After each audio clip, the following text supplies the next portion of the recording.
So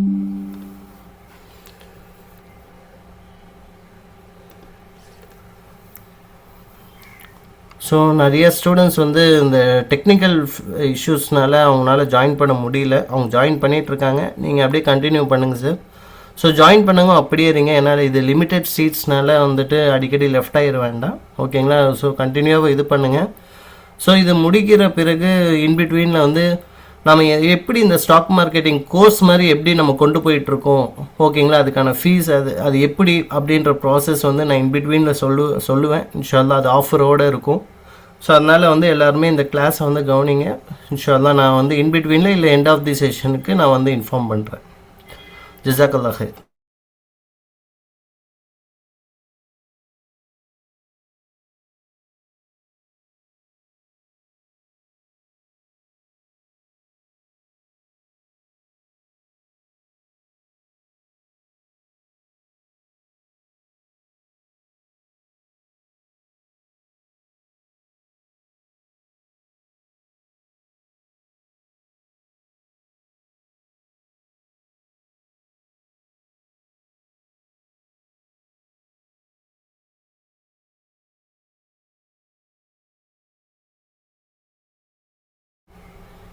course கொடுத்துட்டேன் sir, நான் பேசலாம்.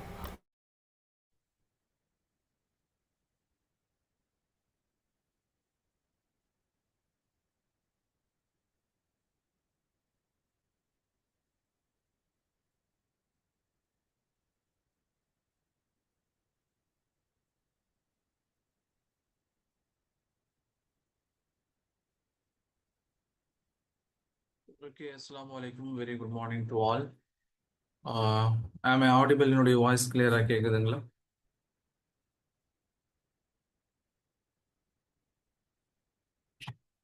எஸ் அப்படின்னு டைப் பண்ணுங்க. சாட் பாக்ஸ்ல எஸ் டைப் பண்ணுங்க. என்னுடைய ஆடியோ உங்களுக்கு கிளியரா இருந்துச்சுன்னா எஸ் டைப் பண்ணுங்க.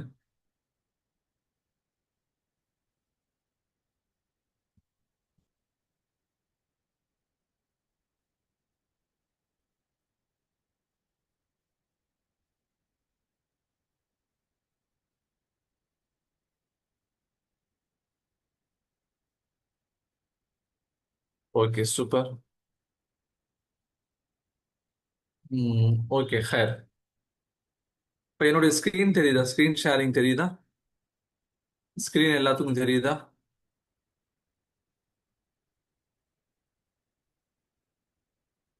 ப்ளீஸ் எஸ் டைப் பண்ணுங்க. ஸ்கிரீன் தெரியுது அப்படின்னா எஸ் டைப் பண்ணுங்க. சரி, okay, super. Wait and wait.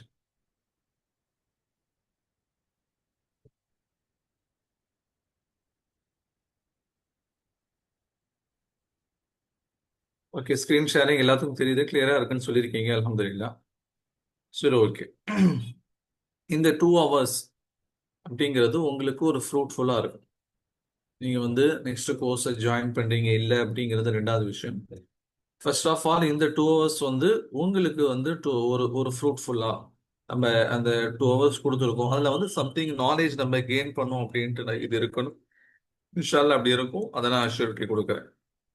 சரி, இப்போ வந்திருக்கக்கூடிய பார்ட்டிசிபென்ட்ஸில் இப்போ நம்ம இருக்கக்கூடியவங்களை வந்து சில நம்பர்ஸில் டிவைட் பண்ணுவோம். அந்த நம்பர்ஸ் எப்படின்னு சொன்னால் உங்களுக்கு எந்த அளவுக்கு ஸ்டாக் மார்க்கெட்டுடைய நாலேஜ் இருக்கு அப்படிங்கிறத தெரிஞ்சுக்கிறதுக்காக. ஓகேங்களா? சரி, இப்போ நான் வந்து 3 நம்பர் கொடுக்குறேன். 0, 1 and 2. முழுசா கேளுங்க, அதுக்கப்புறம் ரெஸ்பான்ஸ் பண்ணுங்க. 0, 1, 2 அப்படின்னு 3 நம்பர் கொடுக்குறேன். 0 வந்து ப்ரெஸ் பண்ணுங்க. யார் அப்படின்னு சொன்னா யாருக்கு வந்து ஸ்டாக் மார்க்கெட் பத்தியான ஜீரோ நாலேஜ் இருக்கோ, இட் மீன்ஸ் சார் நான் வந்து இப்போதான் ஒரு பிகினர், எனக்கு வந்து இதை பத்தி எதுவுமே தெரியாது, நான் வந்து ஒரு எல்கேஜி ஸ்டூடெண்ட் மாதிரி அப்படின்னு நினைக்கிறவங்க 0 ப்ரெஸ் பண்ணுங்க. முழுசா கேட்டுக்கோங்க. அதுக்கடுத்து 1 யார் ப்ரெஸ் பண்ணணும் அப்படின்னு சொன்னா எனக்கு வந்து ஓரளவுக்கு ஸ்டாக் மார்க்கெட் பத்தி தெரியும் சார், பட் வந்து நான் இது வரைக்கும் நான் இருந்தது இல்லை, நான் வந்து ஸ்டாக் மார்க்கெட்ல ட்ரேட் பண்ணது இல்லை அப்படின்னு சொல்லக்கூடியவங்க உங்களுக்கு நான் ரெஸ்பான்ஸ் பண்றதுக்கு நான் உங்களுக்கு டைம் கொடுக்குறேன். எனக்கு ஸ்டாக் மார்க்கெட் பத்தி தெரியும், ஆனா வந்து நான் அதுல பெருசா இன்வால்வ் ஆனது இல்லை. 2 யார் ப்ரெஸ் பண்ணணும்னா நான் வந்து ஸ்டாக் மார்க்கெட் பத்தி தெரியும், அதுல நான் இன்வால்வ் ஆயிருக்கேன். ஆனா நான் எங்கேயும் ப்ராப்பரா கத்துக்கல. நான் இங்கேயும் அங்கேயும் கேட்கறது, ஃப்ரெண்ட்ஸ் கிட்ட கேட்கறது, இதை வச்சு நான் செஞ்சுட்டு இருக்கேன் அப்படிங்கிறவங்க டூ ப்ரெஸ் பண்ணுங்க. டேக் யுவர் டைம், பொறுமையா நீங்க ரெஸ்பாண்ட் பண்ணுங்க.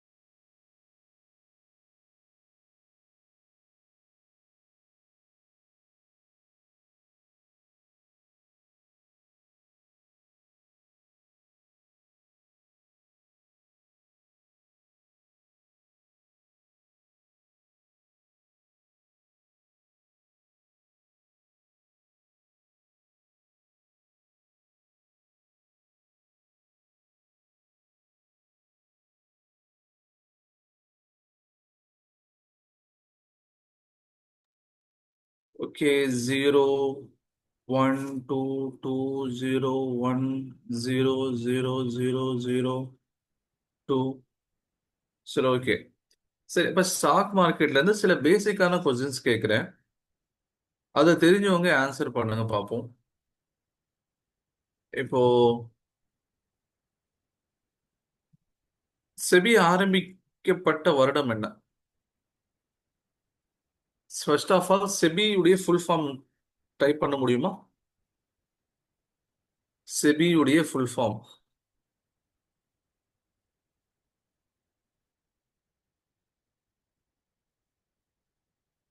செபியுடைய ஃபுல் ஃபார்ம் டைப் பண்ணுங்க பார்ப்போம்.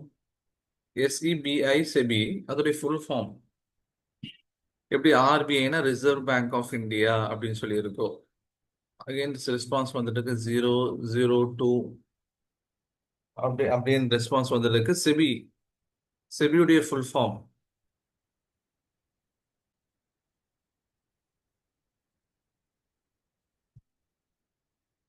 டூ ப்ரெஸ் பண்ணவங்க கூட ஜீரோல இருக்கிறவங்களுக்கு அது தெரிஞ்சிருக்க வாய்ப்பு இல்லை. ஓகே, டூல ஒன்ல இருக்கிறவங்க கூட தெரிஞ்சிருக்கிற வாய்ப்பு இல்லை. டூல இருக்கிறவங்க அதை பத்தி ப்ரெஸ் பண்ணலாமே.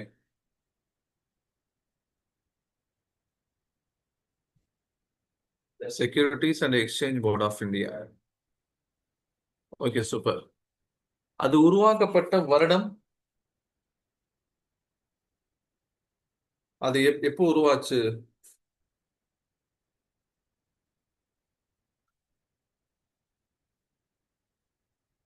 சரி, செபி உருவான வருடம்?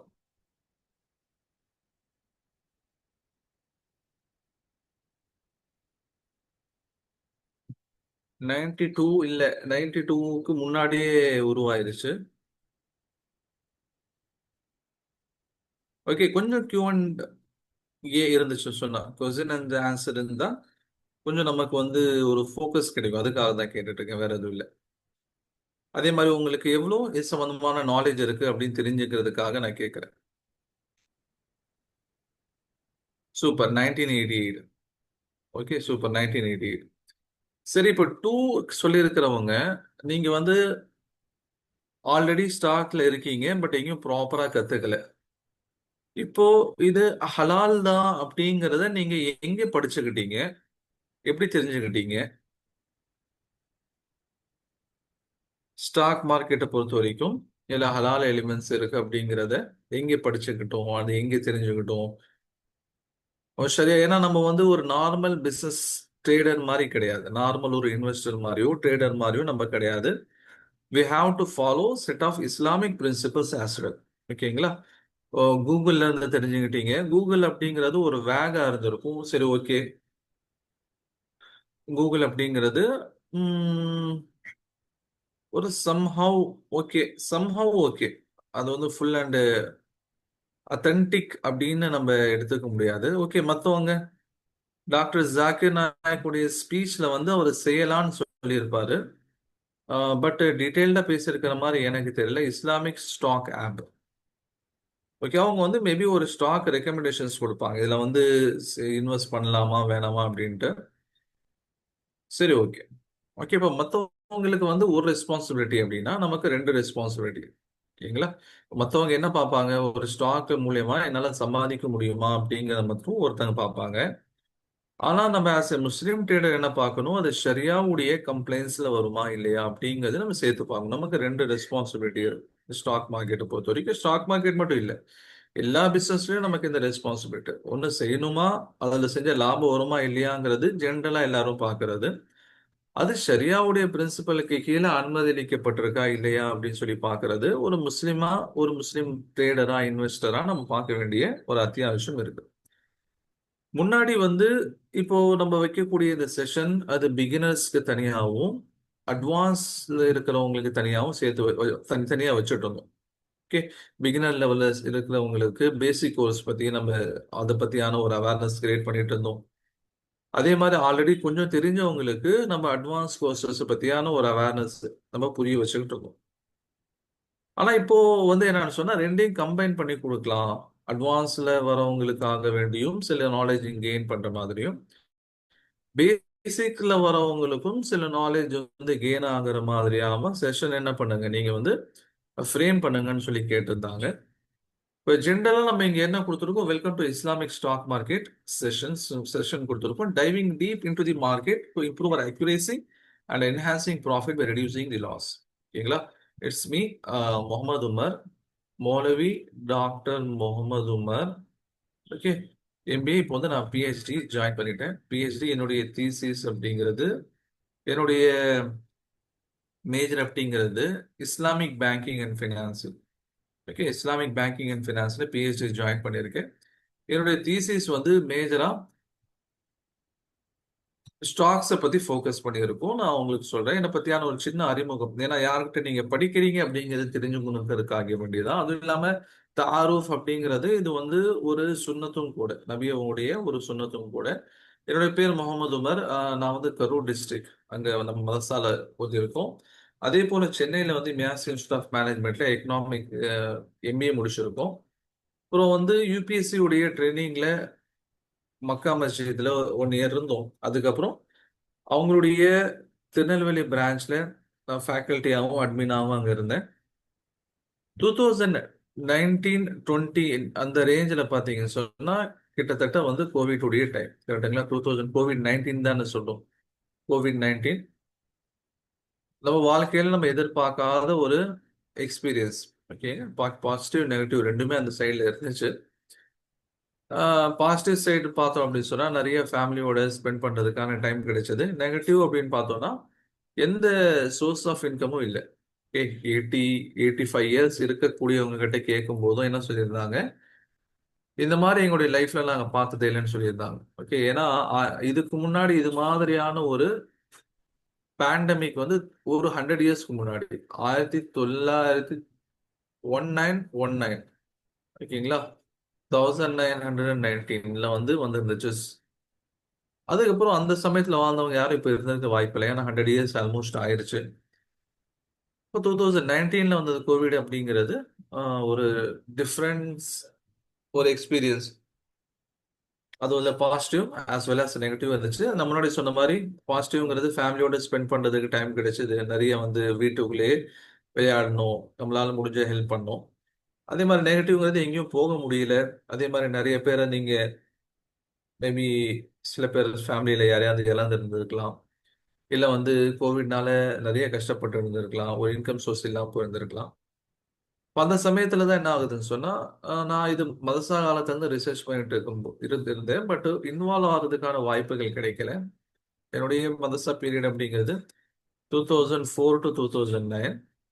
அப்போ இதுல இன்வால்வ் ஆகிறதுக்கான வாய்ப்புகள் எதுவும் பெருசா கிடைக்கல.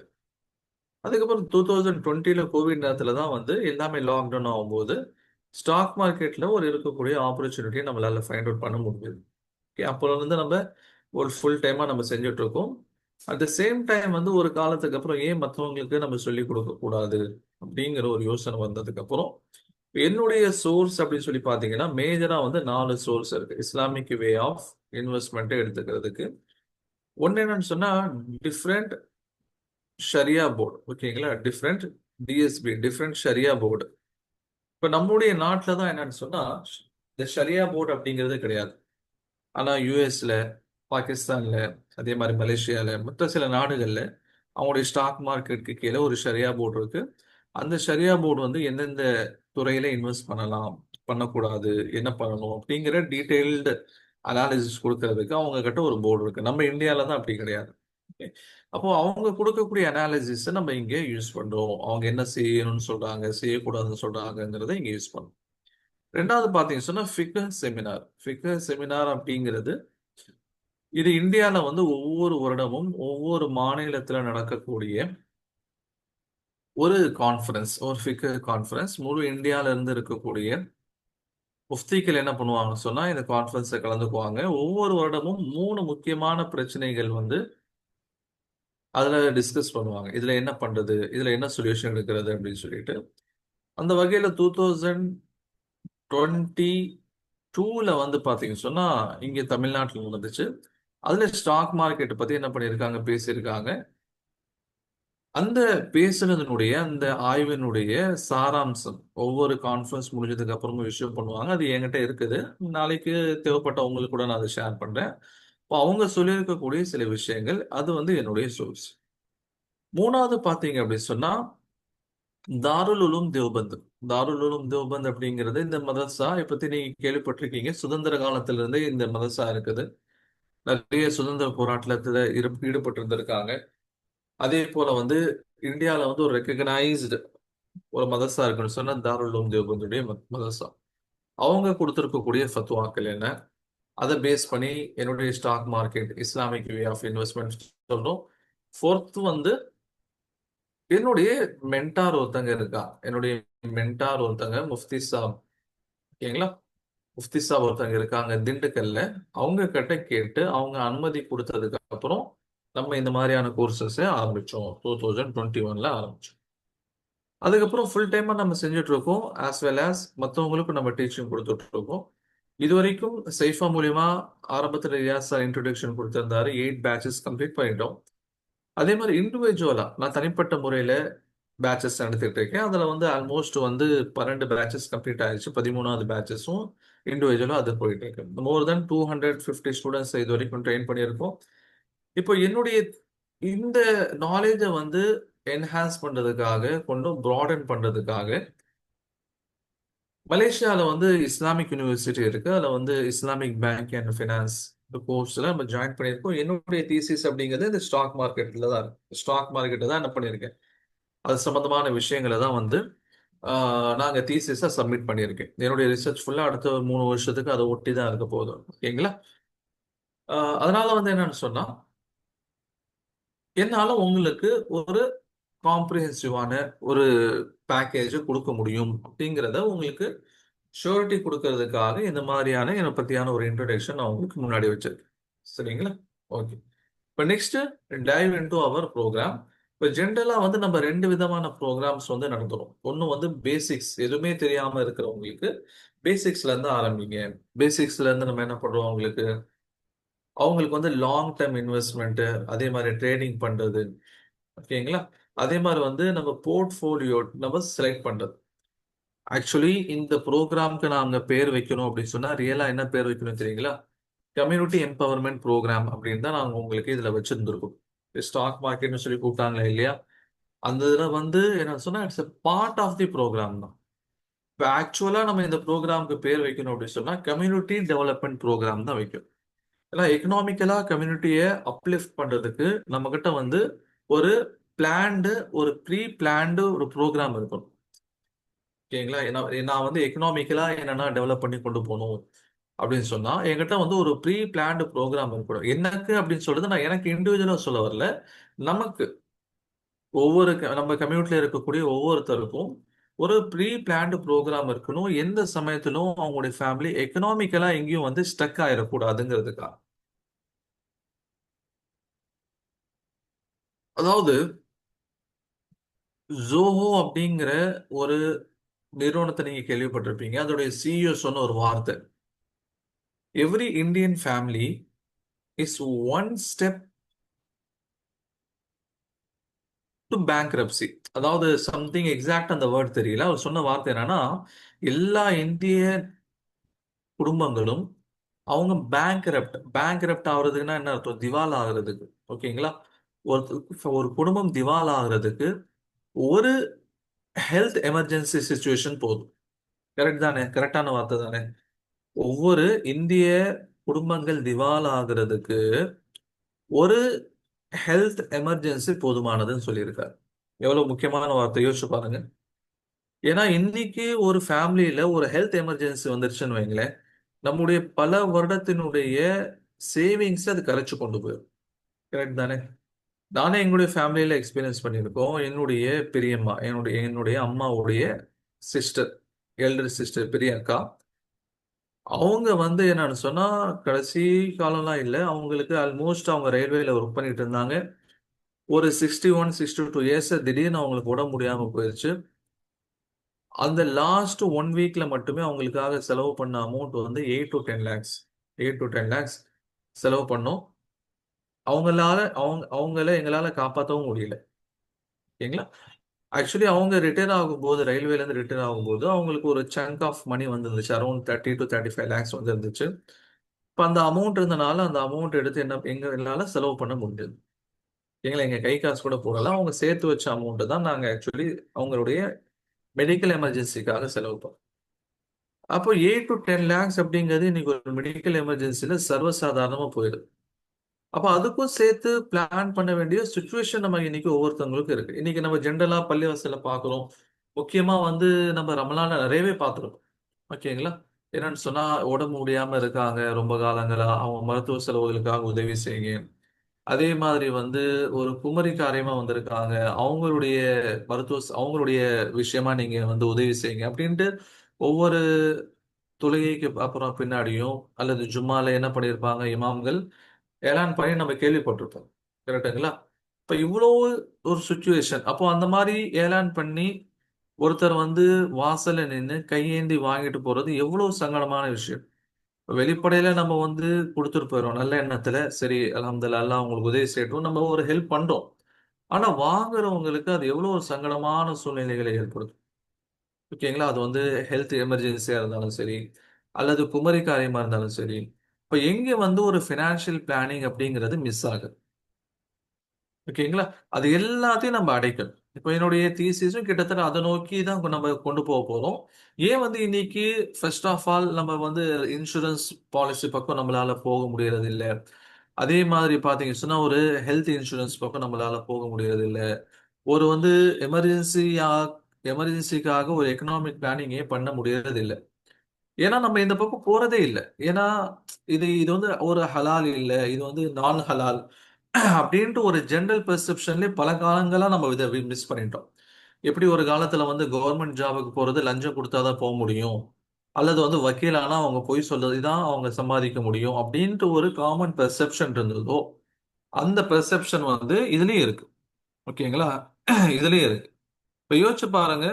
ஒரு ஒரு ஒரு ஃபேமிலிக்கு ஒரு ஹெல்த் எமர்ஜென்சி வந்துருச்சு. அவங்களுக்கு 8 லட்ச ரூபா 10 லட்ச ரூபா செலவாயிருது. 5 லட்ச ரூபா மினிமம் ஆயிருது. இப்போ அதுக்கான வசதிகள் இல்லாம இருக்கு. அப்போ அவங்க என்ன பண்ணுவாங்க? அப்போ வந்து இருக்கப்பட்டவங்க குறைஞ்சபட்சம் ஒரு 2 பவுன் 3 பவுன் 4 பவுன் நகை இருக்கு. அந்த நகையை கொடுத்து அவங்க வந்து ஓகே மேனேஜ் பண்ணிக்குவாங்க. பத்தாத அமௌண்ட் என்ன பண்ணுவாங்க? யாருக்கையாவது போய் காசு கேட்பாங்க. உதவி செய்யக்கூடியவங்க முழு அமௌண்ட்டா கொடுக்க போறாங்க இல்ல. அவங்களால முடிஞ்ச அளவுக்கு அமௌண்ட் கொடுப்பாங்க. அதுக்கப்புறம் என்ன பண்ணுவாங்க? வட்டிக்கு வாங்கி செலவு பண்ண வேண்டிய சுச்சுவேஷன் தான் உருவாகுது. ஓகேங்களா? அங்க சுத்தி இங்க சுத்தி திரும்ப போய் வட்டியில தான் விழுவுறாங்க. அப்ப நம்மளால ஏன் வந்து ஒரு இஸ்லாமிக் வே ஆஃப் ஒரு இன்சூரன்ஸ் கொண்டு வர முடியல? ஏன் அப்படி இல்லாம இருந்துச்சா? நபி உங்க காலத்துல அது மாதிரி இல்லாம இருந்துச்சா? அப்படின்னா அதை பத்தி ஆய்வு செய்யவே நம்ம தயாரா இல்லையே. நபி உங்க காலத்துல ஒரு எமர்ஜென்சி வந்தா அதை எப்படி ஹேண்டில் பண்ணாங்க? ஒருத்தவங்களுக்கு முடியாம போச்சுன்னு எப்படி ஹேண்டில் பண்ணாங்க? ஒரு சுச்சுவேஷன் உருவானா அது எப்படி ஹேண்டில் பண்ணாங்க? இது எல்லாத்தையும் ஆய்வு செய்ய வேண்டிய காலத்துக்கு ஏற்ற மாதிரியான சூழ்நிலைகள் மாறும்போது அது ஆய்வு செய்ய வேண்டிய தேவை இருக்கு. இன்னைக்கு வந்து கவர்மெண்ட் எம்ப்ளாயிஸ் என்ன பண்றாங்க? கவர்மெண்ட் எம்ப்ளாயிஸ் வந்து ரிட்டையர் ஆகி வெளியே வந்ததுக்கு அப்புறம் அவங்களுக்கு ஒரு ஒரு ஒரு சங்க் ஆஃப் அமௌண்ட் வருது தெரியும். உங்க ஃபேமிலியில யாராவது இருந்திருக்கலாம், இல்ல நீங்க பார்த்து இருந்திருக்கலாம். இப்போ அந்த அமௌண்ட் பாத்தீங்கன்னா அவங்களுக்கு வரக்கூடிய அமௌண்ட் அவங்க வேலை செய்யக்கூடிய காலகட்டத்துல கவர்மெண்ட் அவங்களுடைய சர்மத்துல இருந்து ஒரு அமௌண்ட் பிடிப்பாங்க. உதாரணமா 30,000 ஒரு சேலரி வாங்குறாரு அப்படின்னா அதுல 3,000 அமௌண்ட் பிடிச்சிட்டு பிடித்தம் போக மீதி 27 கொடுப்பாங்க. சரி, அந்த பிடிக்கிறாங்களே இந்த 3000 அதை என்ன பண்ணுவாங்க அப்படின்னா இஎஸ்ஐ, இபிஎஃப்ஓ இந்த மாதிரியான டிஃப்ரெண்ட் ஸ்கீம்ஸ்ல போடுவாங்க. அவங்க என்ன பண்ணுவாங்க, அந்த அமௌண்ட்டை கொண்டு போய் வந்து கவர்மெண்ட்டுடைய பாண்ட், அரசாங்கத்துடைய பத்திரங்கள், அரசாங்க பத்திரத்தின் மூலியமா என்ன கிடைக்கும்? வட்டி கிடைக்கும். கரெக்டுங்களா? அரசாங்க பத்திரத்தின் மூலியமா என்ன கிடைக்கும்? வட்டி கிடைக்கும். அந்த வட்டியை வாங்கி தான் ரிட்டையர் ஆகும்போது ஒரு பெரிய ஒரு ஒரு சங்க் ஆஃப் அமௌண்ட் அவங்களுக்கு கொடுக்குறாங்க. ஆனா இது வரைக்கும் கவர்மெண்ட் எம்ப்ளாயிஸ் வந்து யாரும் அதை வாங்கக்கூடாது, அது வந்து கூடாது, ஏன்னா அது வட்டியில இருந்து வந்திருக்குன்னு சொன்னதில்லை. எந்த கவர்மெண்ட் முஸ்லீம் எம்ப்ளாயிஸும் வாங்காம வந்ததில்லை.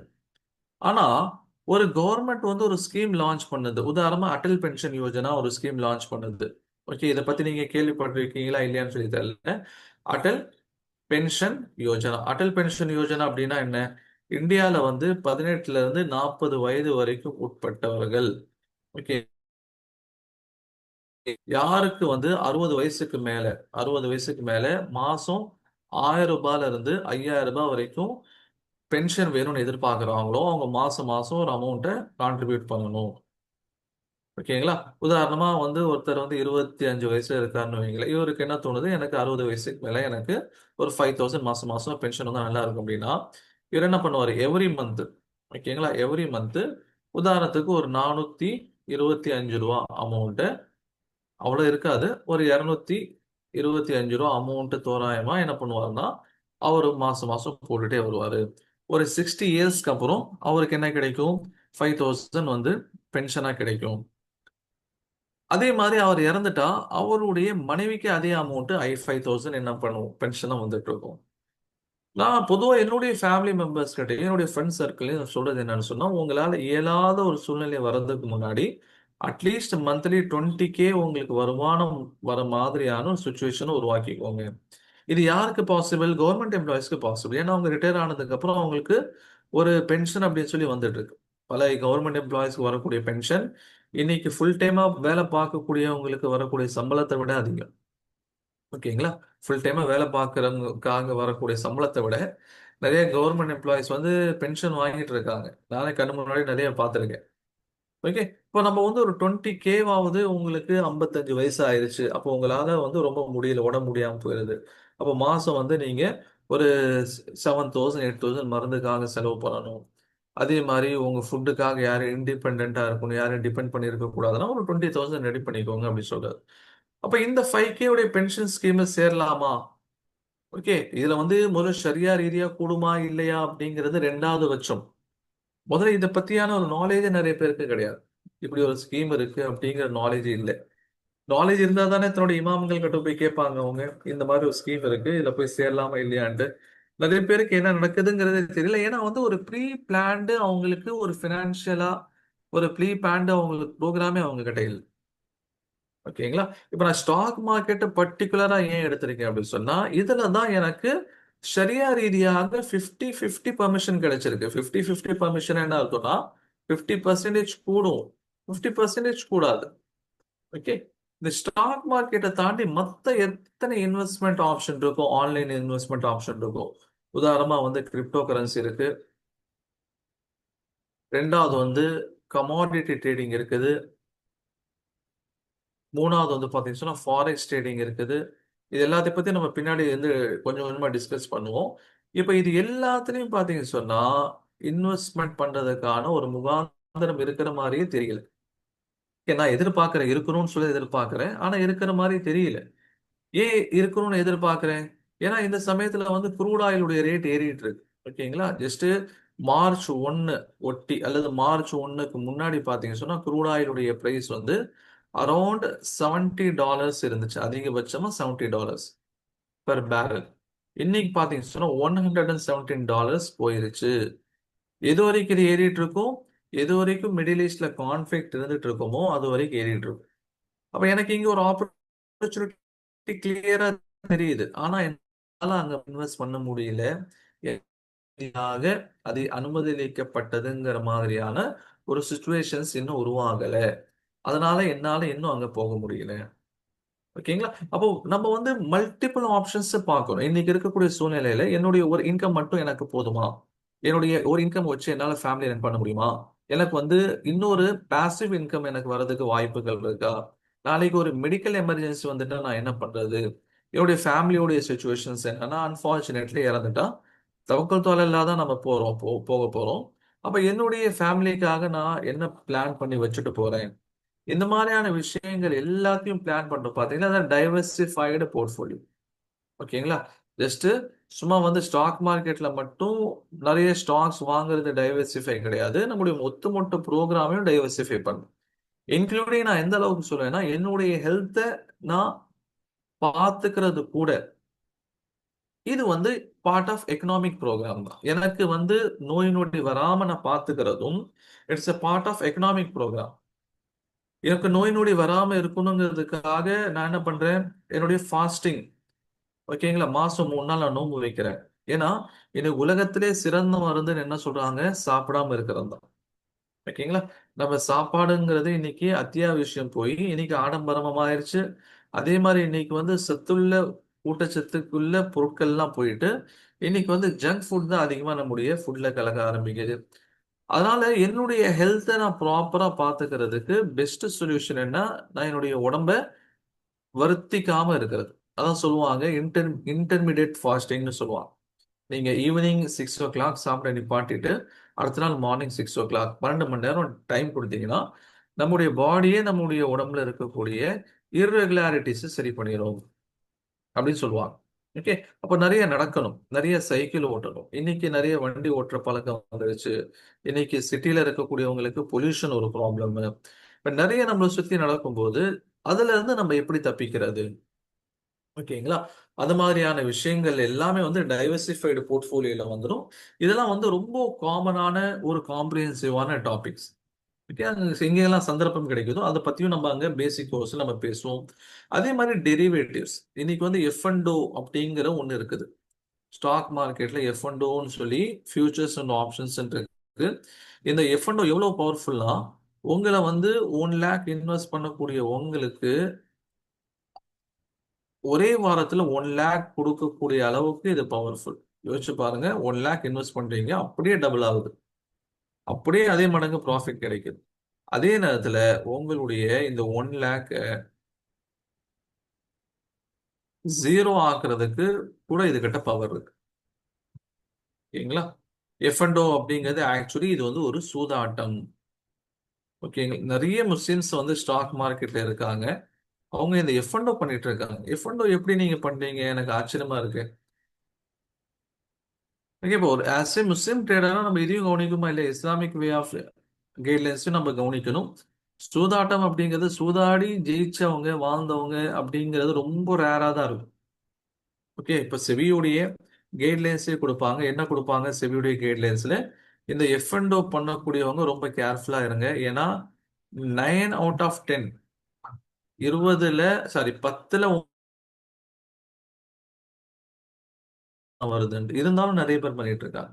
ஏன் அது வந்து செய்யக்கூடாது? இந்த எஃப் அண்ட் ஓனா என்ன, அதை பத்தியான டீட்டெயிலான விஷயங்கள் அங்க பேசுவோம். ஓகேங்களா? அதே மாதிரி வந்து எஃப்ஐஐஸ் வெளிநாடுகளில இருந்து இந்தியால இன்வெஸ்ட் பண்ணக்கூடியவங்க. இப்ப நம்ம நாட்டுல இருந்து மட்டும் கிடையாது, வெளிநாடுகள்ல இருந்து கூட என்ன பண்றாங்க, இந்தியால இன்வெஸ்ட் பண்றாங்க. அவங்க நம்முடைய மார்க்கெட்டை ஏன் தேடிட்டு வராங்க? ஓகேங்களா? அதே மாதிரி வந்து growth ஆஃப் பாசிவ் இன்வெஸ்டிங். நிறைய பேர் இந்தியன்ஸ் என்ன பண்ணாங்க சொன்னா, ஒரு காலகட்டத்தில் இருந்தவரை பல மடங்கு இப்போ ஸ்டாக் மார்க்கெட்ல இன்வெஸ்ட் பண்றதுக்கு வந்துட்டாங்க. நான் வந்து ஜென்ரலா வந்து ஒரு உதாரணம் சொல்றது உண்டு. என்னுடைய ஒரு ப்ரீ மார்க்கெட் இந்த செஷன்ல ஒரு உதாரணம் சொல்றது உண்டு. அது ஒரு கம்யூனிட்டி, தமிழ்நாட்டில் இருக்கக்கூடிய ஒரு கம்யூனிட்டி. அவங்களுடைய பேர் சொல்லலாம், தப்பில்லை. ஏன்னா அவங்கள பத்தி நல்ல விஷயம் தான் நம்ம பேச போறோம், தப்பான விஷயங்கள் பேச போறது இல்லை. செட்டியார் கம்யூனிட்டி நீங்க கேள்விப்பட்டிருப்பீங்க. இவங்கெல்லாம் பார்த்தீங்கன்னா சொன்னா 1980s அண்ட் 1990s ஸ்டாக் மார்க்கெட்ல வந்துட்டவங்க. அந்த காலத்துல வந்து ஒரு கம்ப்யூட்டர் கிடையாது, ஒரு மொபைல் ஃபோன் கிடையாது, ஒரு இன்டர்நெட் கிடையாது. அதிகபட்சமா வந்து ஒரு டயல் ஃபோன் இருக்கும், அவ்வளவுதான். அந்த காலகட்டத்திலேயே ஸ்டாக் மார்க்கெட்ல வந்தவங்க இன்னைக்கு அதன் மூலியமா பல கோடி ரூபாய் சம்பாதிச்சு தமிழ்நாடு கவர்மெண்ட் கிட்ட வந்து ஒரு ஃபார்வர்ட் கம்யூனிட்டி அப்படிங்கிற ஒரு ரேங்க் வாங்கிட்டாங்க. ஓகேங்களா? ஃபார்வர்ட் கம்யூனிட்டி எஸ்சி அல்லது அவங்க ஓசின்னு சொல்லுவாங்க. இப்ப நம்ம எல்லாருமே என்னன்னு சொன்னா முஸ்லீம் கம்யூனிட்டி வந்து பிசி பேக்வர்ட் கம்யூனிட்டி. ஆனா அவங்க ஃபார்வர்ட் கம்யூனிட்டின்னு கவர்மெண்ட்டே டிக்ளேர் பண்ற அளவுக்கு அவங்க வளர்ந்துருக்காங்க அப்படின்னா அப்போ எவ்வளவு அவங்களுக்கு ஒரு ஃபினான்ஷியல் பிளானிங் இருந்திருக்கும். ஓகே, எவ்வளவு அவங்க வந்து ஃபினான்ஷியல் விஷயத்துல அப்பயே அவங்க ஃபோக்கஸ் பண்ணியிருந்திருக்கும். இன்னைக்கு அண்ணா நகர் போனீங்கன்னு சொன்னா ஆல்மோஸ்ட் அண்ணா நகர் ஃபுல்லா அவங்களுடைய கண்ட்ரோல் தான் நினைக்கிறேன். கண்ட்ரோல்னா எல்லா அண்ணா நகர்ல இருக்கக்கூடியவங்க, சொபிஸ்டிகேட்டடா இருக்கக்கூடியவங்க காரைக்குடியில இருந்து வந்து இங்க செட்டில் ஆகி இங்க பெரிய லெவல்ல காம்ப்ளெக்ஸ், பில்டிங்ஸ், பிசினஸ் பண்ணக்கூடியவங்க. அப்ப நம்ம இந்த மாதிரியான பாசிவான இன்வெஸ்டிங் எப்படி நம்ம இன்க்ரீஸ் பண்றது? ஓகே. அதே மாதிரி வந்து ஒரு புக் இருக்கு. அதோடைய பேர் வந்து ரிச் டேட் புவர் டேட். நீங்க கேள்விப்பட்டிருப்பீங்க. அது வந்து இன்னைக்கு ஆடியோ ஃபார்மேட்லயே வந்துருக்கு. ஓகே. அதுல வந்து பாசிவ் இன்வெஸ்டிங் உடைய இம்பார்ட்டன்ஸ் சொல்லியிருப்பான். நீங்க தூங்கும் போதும் உங்களுக்காக உங்களுடைய இன்வெஸ்ட்மெண்ட், உங்களுடைய பணம் உழைச்சிட்டே இருக்கும். நீங்க தூங்குறீங்க, ஆனா உங்களுக்காக உங்க பணம் உழைச்சிட்டே இருக்கும். அந்த மாதிரியான சுச்சுவேஷன்ஸ் உருவாக்கும்னு சொல்லியிருப்பாங்க. ஓகே. அதே மாதிரி வந்து India's economic growth and market structure. இப்ப நம்மளுடைய நாட்டினுடைய எக்கனாமிக் growth எப்படி இருக்குது? அதுல வந்து நம்ம நம்பி இன்வெஸ்ட் பண்ற அளவுக்கான சூழ்நிலைகள் இருக்கா அப்படிங்கறத பத்தி டீட்டெயிலா பேசுவோம். அதே மாதிரி வந்து குளோபல் மார்க்கெட்டை பத்தியான ஒரு analysis, past 10 to 20 years Indian market எப்படி grow ஆயிருக்கு, இது எல்லாத்தையும் வந்து நம்ம பேசிக் கோர்ஸ்ல கவர் பண்ணுவோம். சரி சார், அப்ப அட்வான்ஸ் கோர்ஸ்ல என்ன கவர் பண்ணுவோம்? அட்வான்ஸ் கோர்ஸ்ல சில கான்செப்ட்ஸ் நம்ம கவர் பண்ணுவோம், நம்முடைய அக்யூரேசியை வந்து இம்ப்ரூவ் பண்றதுக்காக. ஓகே. அதுலதான் இந்த VCP, volatility contraction pattern, volume spread analysis, faulty basis, Wyckoff schematics, இந்த liquidity sweep, peak rejection, demand and supply buildup, fair value gap, mitigators and breakers, optimal trading entry zones, volume gap imbalance, Fibonacci retracement, deep international and national factors. இது தாண்டி இந்த சில விஷயங்கள் நம்ம advance கோர்சஸ்ல நம்ம discuss பண்ணுவோம். அப்ப பேசிக் கோர்ஸ்ல வந்து உங்களுக்கு பேசிக்ஸ் எல்லாத்தையும் நம்ம புரிய வச்சிரும். அட்வான்ஸ் கோர்சஸ்ல வந்து உங்களுடைய அக்யூரேசி எப்படி இம்ப்ரூவ் பண்றதுங்கிறத நம்ம ஃபோக்கஸ் பண்ணுவோம். ஓகேங்களா? சரி. இப்ப ஃபர்ஸ்ட் ஆஃப் ஆல் பாத்தீங்க அப்படின்னு சொன்னா, இந்த கோட்டை நீங்க நல்லா படிங்க. இந்த கோட்டுடைய இம்பார்ட்டன்ஸ் இன்னைக்கு ரொம்ப ரொம்ப முக்கியம். ஓகேங்களா? Sometimes you have to swim against the current. அப்படின்னு என்ன அர்த்தம்? சில நேரங்கள்ல நம்முடைய வாழ்க்கையில எதிர்நீச்சல் போட வேண்டிய தேவைகள் வந்துருச்சு. கரெக்ட் தானே? சில நேரம் நம்மளுடைய வாழ்க்கையில எதிர்நீச்சல் அடிக்க வேண்டிய சூழ்நிலைகள் உருவாகலாம், வரலாம். எல்லாத்துக்குமே நம்ம தயாரா இருக்கும். இது எப்போ பொருந்தோ இல்லையோ, இப்ப இருக்கக்கூடிய காலகட்டத்துக்கு இதுக்கு நிச்சயமா இது பொருந்தும். ஓகே. ஏன் அப்படின்னு சொன்னா, இன்னைக்கு நம்ம பார்க்கிறோம், இன்னைக்கு மிடில் ஈஸ்ட்ல சண்டை நடக்குது. ஆனா அதனுடைய தாக்கம் உலகம் முழுவதும் இருக்கு. இன்னைக்கு மிடில் ஈஸ்ட்ல சண்டை நடக்குது. பட் அதோடைய தாக்கம் பார்த்தீங்கன்னு சொன்னா இன்னைக்கு உலகம் முழுக்க இருக்கு. அப்ப அதை எப்படி நம்ம ஃபேஸ் பண்றதுக்கு தயாராகும்? இப்ப நீங்களே கவனிச்சிருப்பீங்க, எல்பிஜி சிலிண்டர் வரதுல முன்னாடி மாதிரி இப்ப ஃப்ரீயா வரது இல்ல. அதே மாதிரி பெட்ரோல் பங்க் பல நகரங்கள்ல ஆயில் இருக்கிறது இல்ல. அதே மாதிரி சென்னை மாதிரியான சிட்டில தங்கக்கூடிய இருக்கவங்க என்ன பண்ணியிருக்காங்க, 10ல இருந்து 20 ரூபா வரைக்கும் ஒரு ஃபுட்டோடைய ரேட்டை ஏத்திட்டாங்க. டீ கடையில இருக்கிறவங்க ஒண்ணு வந்து டீ ஸ்டால மூடிட்டு போயிடுறாங்க. இல்ல சொன்னா 5 to 10 ரூபி வந்து எக்ஸ்ட்ரா பண்ணிடுறாங்க. ஓகே. அப்ப இந்த மாதிரியான சிச்சுவேஷன்ஸ் வந்து உருவாகிட்டு இருக்கு. இதுல வந்து ஸ்விம் பண்ண நம்ம கத்துக்கணும். எதுக்காக சொல்ல வரேன் அப்படின்னா, இப்ப ரியாஸ் சாரே என்கிட்ட வந்து ஒரு கட்டத்துல சொன்னாரு. என்ன சொன்னாரு அப்படின்னா, சில பேர் வந்து ஸ்டாக் மார்க்கெட் கத்துக்கணும்னு ஆசைப்படுறாங்க. ஆனா இப்ப இந்த சிச்சுவேஷன்ல வேணாம் அப்படின்னு சொல்லி அவங்க சொல்றாங்க. இப்போ வந்து வேர்ல்டு வைடா வார் நடந்துட்டு இருக்கு. ஓகே. ஃபர்ஸ்ட் ஆஃப் ஆல் அவங்களுக்கு நான் ஒரு எக்ஸ்பிளனேஷன் கொடுக்கணும். என்ன அப்படின்னா, இப்ப நீங்க ஸ்டாக் மார்க்கெட் கத்துக்கிட்டு இப்பவே நீங்க இறங்க போறது இல்லை. இன்னைக்கே கத்துக்கிட்டு நாளைக்கு நீங்க ஸ்டாக் மார்க்கெட்ல இறங்க போறது இல்லை. அது சிஸ்டமேட்டிக்கா எப்படி கொண்டு போகணும் அப்படிங்கறத நான் உங்களுக்கு சொல்லிக் கொடுப்போம். ஒண்ணு. ரெண்டாவது பாத்தீங்க அப்படின்னு சொன்னா, இந்த மாதிரியான சிச்சுவேஷன்ஸ்லயும் ஏறக்கூடிய ஸ்டாக்ஸ் இருக்குது. ஓவராலா வந்து உலகம் முழுக்க வந்து ஒரு மந்த நிலை உருவாகிட்டு இருக்கு. crude oil உடைய பிரைஸ் ஏறிட்டு இருக்கு. இப்போ நீங்களும் நானும் தான் ஷரியாவுடைய பிரின்சிபல்ஸை ஃபாலோ பண்றோம். நம்ம தான் வந்து ஷரியாவுடைய ரூல்ஸ் படி போகணும்னு நினைக்கிறோம். அதனால கமாடிட்டி மார்க்கெட்ல நம்மளால இன்வெஸ்ட் பண்ண முடியல. ஆனா மத்தவங்களுக்கு அந்த மாதிரியான ரெஸ்ட்ரிக்ஷன்ஸ் எல்லாம் கிடையாது. அவங்க டைரக்டா என்ன பண்ணுவாங்க, ஸ்டாக்ஸ் வந்து பணத்தை எடுத்துட்டு கமாடிட்டில போடுவாங்க. ஏன்னா தெரியும், உலகம் முழுவதும் எழுதப்படாத ஒரு விதி என்ன அப்படின்னா, எப்பெல்லாம் வந்து உலகத்துல சண்டைகள் ஏற்படுதோ அப்போ crude oil உடைய ரேட் ஏறிக்கிட்டு இருக்கும். crude oil உடைய பிரைஸ் என்ன ஆகும், மேலே ஏற ஆரம்பிக்கும். சரிங்களா? crude oil உடைய பிரைஸ் மேலே ஏற ஆரம்பிக்கும். அப்போ அவங்க என்ன பண்ணுவாங்க, சிம்பிளா ஸ்டாக்ஸ் வந்து பணத்தை எடுத்துட்டு கொண்டு போய் crude oil போட்டுருவாங்க. $70 இருக்கும்போது அவங்க போட்டிருந்தாங்கன்னா இன்னைக்கு $117. கிட்டத்தட்ட எவ்வளோ ஏறிடுச்சு? 50% வந்து வாருக்கு முன்னாடி இருந்த சூழ்நிலைகள் வந்துருச்சு. ஓகே. அப்போ எந்த சுச்சுவேஷன்ஸ் வந்தாலும் நம்ம சர்வைவ் பண்ணி தான் ஆகணும். ஏன்னா இந்த காலம் இருக்குது, இது வந்து சர்வைவல் ஆஃப் தி ஃபிட்டஸ்ட். யார் வந்து ஃபிட்டஸ்டா இருக்காங்களோ அவங்கள தான் சர்வை பண்ண முடியும். இப்போ இன்னைக்கு வந்து மார்க்கெட் ஃபேஸ் பண்ணக்கூடிய ப்ராப்ளம் இருக்குது. இது இந்தியன் மார்க்கெட்டுக்கு இது ஒன்றும் புதுசு இல்லை. இந்தியாவில் ட்ரேட் பண்ணக்கூடியவங்களுக்கு ஒரு புதுசு இல்லை. இல்லை இதுக்கெல்லாம் பயந்துட்டு இருந்தாங்க அப்படின்னு சொன்னா அவங்களால எப்பவுமே ட்ரேட் பண்ண முடியாது. எதுக்காக நான் சொல்ல வரேன் அப்படின்னா, கடைசி 6 மாசமா இந்த மிடில் ஈஸ்டுடைய ப்ராப்ளம் ஆரம்பிக்கிறதுக்கு முன்னாடி 6 மாசமா பாத்தீங்கன்னா இந்தியாவுக்கும் யுஎஸ்ஏக்கும் ட்ரேட் வார் முடியாம இருந்தனால பல சிக்கல்கள், ஸ்டாக் மார்க்கெட்ல இருக்கிறவங்களுக்கு பல சிக்கல். என்ன பல சிக்கல்? ட்ரம்ப் வந்து ஆல்ரெடி என்ன பண்ணிட்டாரு? டாரிஃப் இம்போஸ் பண்ணிட்டாரு. என்ன டாரிஃப் இம்போஸ் பண்ணாரு? இந்தியா மேல 25% டாரிஃப். மத்த எந்த ஏஷியன் கண்ட்ரீஸ்க்கும் இல்லாதது. மத்த எந்த ஏஷியன் கண்ட்ரீஸ்க்கும் இந்த அளவுக்கு டாரிஃப் கிடையாது. ஓகே. ரெண்டாவது வந்து பியூனிட்டிவ் டாரிஃப். பியூரிட்டி டாரிஃப்னா என்ன? நம்ம ரஷ்யா கிட்ட ஆயில் வாங்குறதுனால அதை தண்டிக்கும் விதமாக இன்னொரு 25%, மொத்தம் 50% வந்து இந்தியன் எக்ஸ்போர்ட்டர்ஸ் வந்து அவங்களுக்கு யாருக்கு? யுஎஸ் கவர்மெண்ட்க்கு கொடுக்குற மாதிரி இருந்துச்சு ட்ரேட் பண்ணும்போது. இப்போ நீங்களும் கேள்விப்பட்டிருப்பீங்க, நம்முடைய தூத்துக்குடியிலேருந்து நிறைய ஃபிஷ், ஓகேங்களா, கொஞ்சம் ஹை குவாலிட்டி ஃபிஷ்ஷு, கிராபு, ஷ்ரிம்மு, இது எல்லாமே வந்து அமெரிக்காவிலேருந்து எக்ஸ்போர்ட் பண்ணுவாங்க.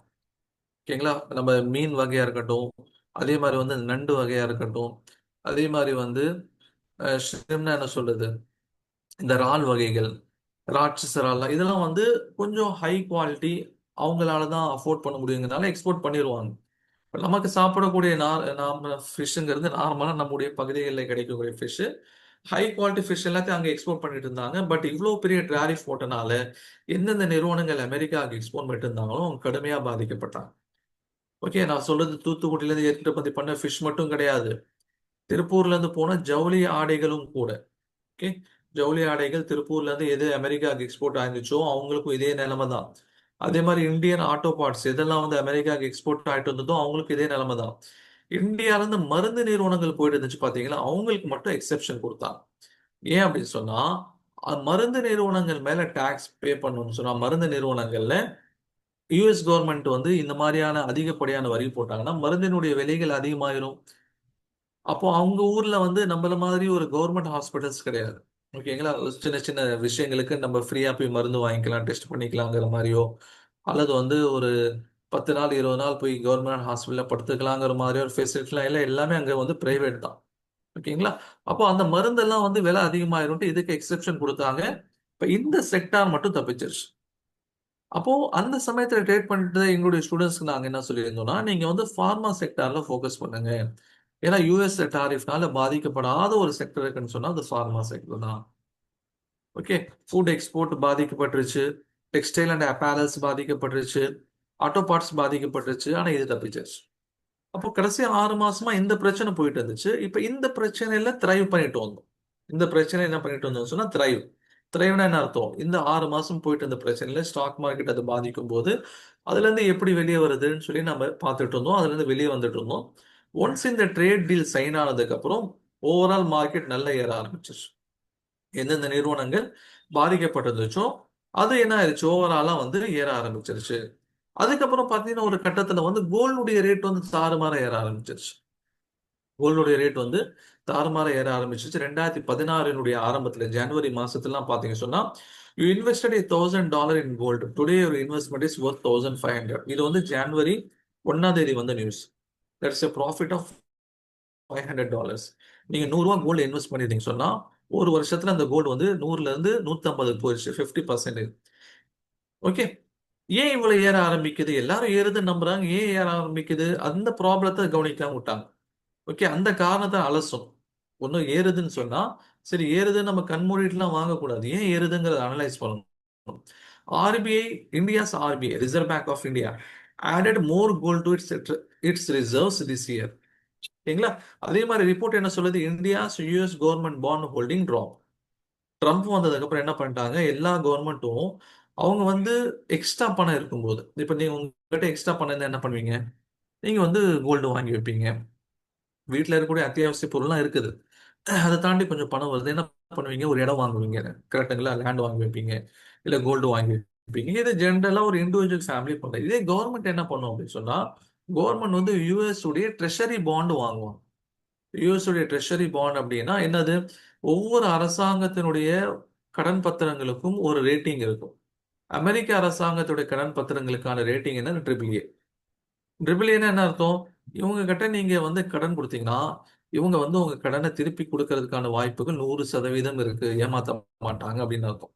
ஓகேங்களா? இது வந்து ட்ரிபிள் ஏ ரேட்டிங்ஸ் சொல்லுவாங்க. அடுத்தது வந்து டபுள் ஏ. ஓகே, அதுக்கடுத்து எப்படி சொன்னா பிபிஏ அப்படின்னு வரும். அதுக்கப்புறம் வந்து பி பி பி அதுக்கப்புறம் சிசிசி, அப்புறம் டிடிடின்னு வரும். டிடிடினா யாருன்னா, இவங்க கிட்ட கடன் கொடுத்தீங்கன்னா இவங்க கிட்ட வரக்கூடிய வாய்ப்புகள் வந்து 10% தான்.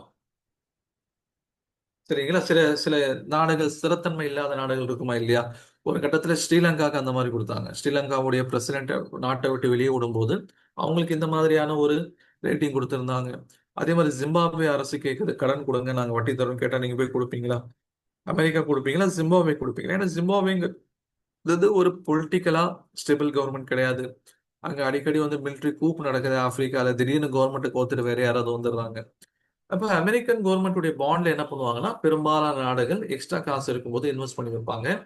ஆனா ட்ரம்ப்போடைய ஆக்டிவிட்டிஸ் என்ன பண்ணிருச்சு, பாண்ட் மேல இருக்கக்கூடிய நம்பிக்கை குறைச்சனால இந்தியன் கவர்மெண்ட்டும் சரி, மற்ற உலக நாடுகளும் சரி, இந்த பாண்டை என்ன பண்ணிட்டாங்கன்னா, நம்புறதை விட்டுட்டு அடுத்த பெஸ்ட் ஆப்ஷன் கோல்டுக்கு அதிகமா கோல்டு வாங்கி குமிக்க ஆரம்பிச்சுட்டாங்க. எங்க சொல்லியிருக்காங்க பாருங்க. எந்தெந்த நாடுகள்? The National Bank of Kazakhstan added 8 tons, the sixth consecutive month of buying. Its gold holding now total 316 ton, 32 ton higher than the end of the 2024. Kazakhstan இந்த நாட்டினுடைய பேரை கூட பல பேர் நீங்க கேள்விப்பட்டிருக்க மாட்டீங்க. அவங்க என்ன பண்ணாங்க அப்படின்னு சொன்னா 8 tons ஆஃப் கோல்ட வாங்கி குமிச்சிட்டாங்க. அடுத்தது பாருங்க, பல்கேரியன் நேஷனல் பேங்க், அதுக்கடுத்து சென்ட்ரல் பேங்க் ஆஃப் டர்க்கி, அதுக்கடுத்து பீப்புள்ஸ் பேங்க் ஆஃப் சைனா, எல்லா சென்ட்ரல் பேங்க்ஸ் என்ன பண்ணிட்டாங்க, ட்ரம்ப் வந்தனால, அவங்க ட்ரம்ப்புடைய ஆக்டிவிட்டிஸ்னால பாண்டு மேல இருக்கக்கூடிய நம்பிக்கை குறைஞ்சு கோல்டு வாங்கி குவிக்க ஆரம்பிச்சிட்டாங்க. அதுக்காக அந்த கோல்டுடைய பிரைஸ் பார்த்தீங்கன்னா ரொம்ப ஸ்விங்கு. ஜஸ்ட் 8,000 ஒட்டி போயிட்டு இருந்தது. சடனா என்ன ஆச்சு? எவ்வளவு தூரம் வரைக்கும் வந்துச்சு? ஒரு கிராம் 17,000 வரைக்கும் வந்துச்சு. இது எல்லாமே நான் சொல்றது just within 6 months of time. ஓகேங்களா? அப்ப 8,000ல இருந்து 17,000 போகுது அப்படின்னா, ஃபர்ஸ்ட் ஆஃப் ஆல் நம்ம இன்வெஸ்ட் பண்றதை விட ஏன் போகுதுங்கிறது கவனிக்கும். ஓகேங்களா? ஏன் இன்னைக்கு பாத்தீங்கன்னு சொன்னா திரும்ப எங்க வந்துருச்சு? திரும்ப 13,600 ஒட்டி வந்துருச்சு. அன்னைக்கு நான் ஒருத்தரை பார்க்கிறேன். அவர் சொல்றாரு, 17,000 ரூபாய்க்கு நான் கோல்டு வாங்கினேன், ஒரு கிராம் கோல்டுன்னு சொல்லிட்டு போய் 2 பவுன் வாங்கிட்டு வந்தேன் அப்படிங்கிறாரு. இன்னைக்கு அவருடைய வாங்கின ரேட்டுக்கு கூட இல்லை. ஏன் அந்த நேரத்துல போய் நீங்க அவ்வளவு ரேட்ல போய் வாங்குறீங்க? அவர் வந்து இன்னும் ஏறுங்கிற நம்பிக்கை எல்லாம் எங்கேயுமே வேலைக்கு ஆகாது. ஓகேங்களா? அதுக்கு பின்னாடி இருக்கக்கூடிய ஸ்ட்ராட்டஜி என்ன? அதுக்கு பின்னாடி இருக்கக்கூடிய காரணிகள் என்ன? இதெல்லாத்தையும் சேர்த்து வச்சு பார்த்தாதான் நம்மளால ஒரு ஃபினான்ஷியல் பிளானிங்க பண்ண முடியும். இப்ப வாங்கினாரு, ஆனா திரும்ப அதை தாண்டி ஏற முடியுதா? ஏறல. கீழே இறங்கிட்டு தான் வருது. கீழே இறங்கிட்டு தான் வருது. ஏன்? ஏன்னு சொன்னா போதுமான அளவுக்கு வாங்கி குமிச்சிட்டாங்க. இதுக்கு மேல வந்து சென்ட்ரல் பேங்க்ஸ் அதை வாங்கி குமிக்கிறதுக்கு தயாரா இல்லை. போதும், எங்ககிட்ட இருக்கிறது போதுங்கிற அந்த லெவலுக்கு வந்துட்டாங்க. சரிங்களா? இப்போ 17,000 வரைக்கும் போகலாம். ஆனா அதை தாண்டி போகுமாங்கிறதுக்கு வந்து வாய்ப்புகள் ரொம்ப ரொம்ப கம்மி. அப்போ ஒரு இன்சிடென்ட் நடக்குது அப்படின்னு சொன்னா அதையும் நம்ம என்ன பண்ணணும், ஏன் நடக்குதுங்கிறத பார்க்கக்கூடிய அந்த ஒரு திங்கிங் கெப்பாசிட்டி நம்ம கிட்ட கொண்டு வரும். சரிங்களா? அப்போ இந்த மாதிரியான ஒரு சுச்சுவேஷன் வரும்போது கோல்டுடைய ரேட் தாறுமாற ஏறிட்டு இருக்கும்போது என்ன பண்ணாங்க, எல்லா ஜனங்களும் வந்து கோல்ட்ல இன்வெஸ்ட்மெண்ட் பண்ண ஆரம்பிச்சாங்க. ஸ்டாக்ஸ்ல இருந்து கொண்டு போய் பணத்தை அங்க போட்டுட்டாங்க. ஓகே, இப்போ கோல்ட்ல இன்வெஸ்ட் பண்ணா அதுலயும் சில ரெஸ்ட்ரிக்ஷன்ஸ் நமக்கு இருக்கு. ஆஸ் ஏ முஸ்லீம் ட்ரேடர் என்ன ரெஸ்ட்ரிக்ஷன்ஸ் நமக்கு இருக்குது? நம்மளால வந்து பிசிக்கலா கோல்டு வாங்கலாம், விற்கலாம். அதுல எந்த விதமான ரெஸ்ட்ரிக்ஷனும் தடைகளும் கிடையாது. ஆனா ஆன்லைன்ல கோல்டு வாங்குறது, ஆன்லைன்ல கோல்டு அப்படிங்கிறது என்ன? இடிஎஃப்னு சொல்லுவாங்க, கோல்டு இடிஎஃப் அல்லது வந்து கோல்டு பீஸ். இதெல்லாம் வந்து சரியா அடிப்படையில வாங்க முடியாது. ஆனா மத்தவங்க வாங்குறாங்க. அப்ப இங்க எனக்கு ஒரு ப்ராப்ளம் இருக்குது. இப்ப இந்த ப்ராப்ளம்க்கு பின்னாடி இருக்கக்கூடிய சொல்யூஷன் என்ன? இதை வந்து ஷரியாவுடைய கம்ப்ளைண்ட்ஸ் கீழே நான் எப்படி எடுத்துட்டு வர முடியும்? இதெல்லாம் தான் அனலைஸ் பண்றதுக்கு நம்ம கிட்ட ஆள் இல்லை. அதுக்காக ஒரு ஃபினான்ஷியல் பிளானிங் செஞ்சு கொடுக்கறதுக்கு ஆள் இல்லை. ஏன்னா அந்த பக்கம் போகிறதுக்கு நம்ம விரும்புறது இல்லை, அதை பத்தி தெரிய நம்ம விரும்புறது இல்லை. ஆனா மத்தவங்க என்ன பண்றாங்க, இருக்கக்கூடிய ஆப்பர்ச்சுனிட்டிஸ் யூஸ் பண்ணிக்கிறாங்க. நம்ம அந்த ஆப்பர்ச்சுனிட்டிஸ் என்ன பண்றோம் சொன்னா அது தவற விட்டுட்டோம். நம்ம அதை பத்தி பெருசா ஃபோக்கஸ் பண்ணாம விட்டுட்டோம். அப்ப என்னால வந்து பிசிக்கலா போய் கோல்டு வாங்கணும். பிசிக்கலா கோல்டு வாங்கினா தான் உண்டு. பிசிக்கலா கோல்டு வாங்கினா நீங்க மினிமம் வந்து 1 கிராம் கோல்டு வாங்குற மாதிரி இருக்கு. 1 கிராம் கோல்டு அப்படிங்கிறது கிட்டத்தட்ட அந்த சமயத்துல 17,000 ஒட்டி வந்துருச்சு. ஆனா இங்க வந்து கோல்டு பீஸா பாத்தீங்கன்னு சொன்னா உங்களுக்கு வெறும் 70 ரூபாய்க்கு கிடைச்சது. 70 ரூபா அப்படின்னா என்ன மதிப்பு? 0.02 கிராம் ஆஃப் கோல்டுடைய மதிப்பு தான் வந்து ஒரு கோல்டு பீஸுடைய வேல்யூ. சரிங்களா? இப்போ என்கிட்ட 17,000 ரூபாய் இருந்தாதான் நான் கோல்டு வாங்க முடியுங்கிற சுச்சுவேஷன் இருக்காது. என்கிட்ட 500 ரூபாய் இருந்தா கூட என்னால என்ன பண்ண முடியும்? என்னால கோல்டு பீஸ் வாங்க முடியும். ஆப்பர்ச்சுனிட்டிஸ் இருந்துச்சு. எனக்கு அந்த ஆப்பர்ச்சுனிட்டிஸ் இல்ல. ஏன்? ஏன்னா சரியா ரீதியாக அது இல்ல. அத சரியா ரீதியாக மாத்தி தர்றதுக்கான ஆள் என்கிட்ட இல்ல. ஓகேங்களா? எப்படி ஒரு கட்டத்துல வந்து கவர்மெண்ட் ஜாபுக்கு வந்து நம்ம நிறைய ஐஏஎஸ், ஐபிஎஸ் உருவாக்காம விட்டுட்டோமோ, எப்படி நிறைய ஜட்ஜஸ் உருவாக்காம விட்டுட்டோமோ, அதே மாதிரி இந்த மாதிரியான ஃபீல்ட்ல இருந்து நம்ம போகாம விட்டுட்டோம். ஓகேங்களா? அப்போ ஒரு கட்டத்துல யூஎஸ் உடைய ட்ரேட் டீல் ஸ்டாக் மார்க்கெட்டை பதம் பார்த்துட்டு இருந்துச்சு. ஒரு கட்டத்துல இந்த கோல்டினுடைய பிரைஸ் மூவ்மெண்ட் வந்து ஸ்டாக் மார்க்கெட்டை பதம் பார்த்துட்டு இருந்துச்சு. ஓகே, இதெல்லாம் வந்து அது அப்போ நம்ம கலெக்ட் பண்ண நியூஸ் தான். ரிசர்வ் பேங்க் ஆஃப் இந்தியாவுடைய gold reserve rose more than 19 billion this fiscal amid Trump's tariff fed rate cut bets and global turmoil. இந்தியாவுடைய கோல்டு ரிசர்வ்ங்கிறது 19 பில்லியன் டாலருக்கு போயிருச்சு. ஓகேங்களா? அப்ப இதுல வந்து அந்த மாதிரியான thing பாருங்க, செப்டம்பர் 9ஆம் தேதி சேகரிச்ச நியூஸ் இதெல்லாம். அப்போ ஒரு கட்டத்துல என்ன ஆச்சு? யுஎஸ் உடைய ட்ரம்ப் உடைய டாரிஃப் இந்தியனுடைய மார்க்கெட்டை பதம் பார்த்துச்சு. ஒரு கட்டத்துல கோல்டு பார்த்துச்சு.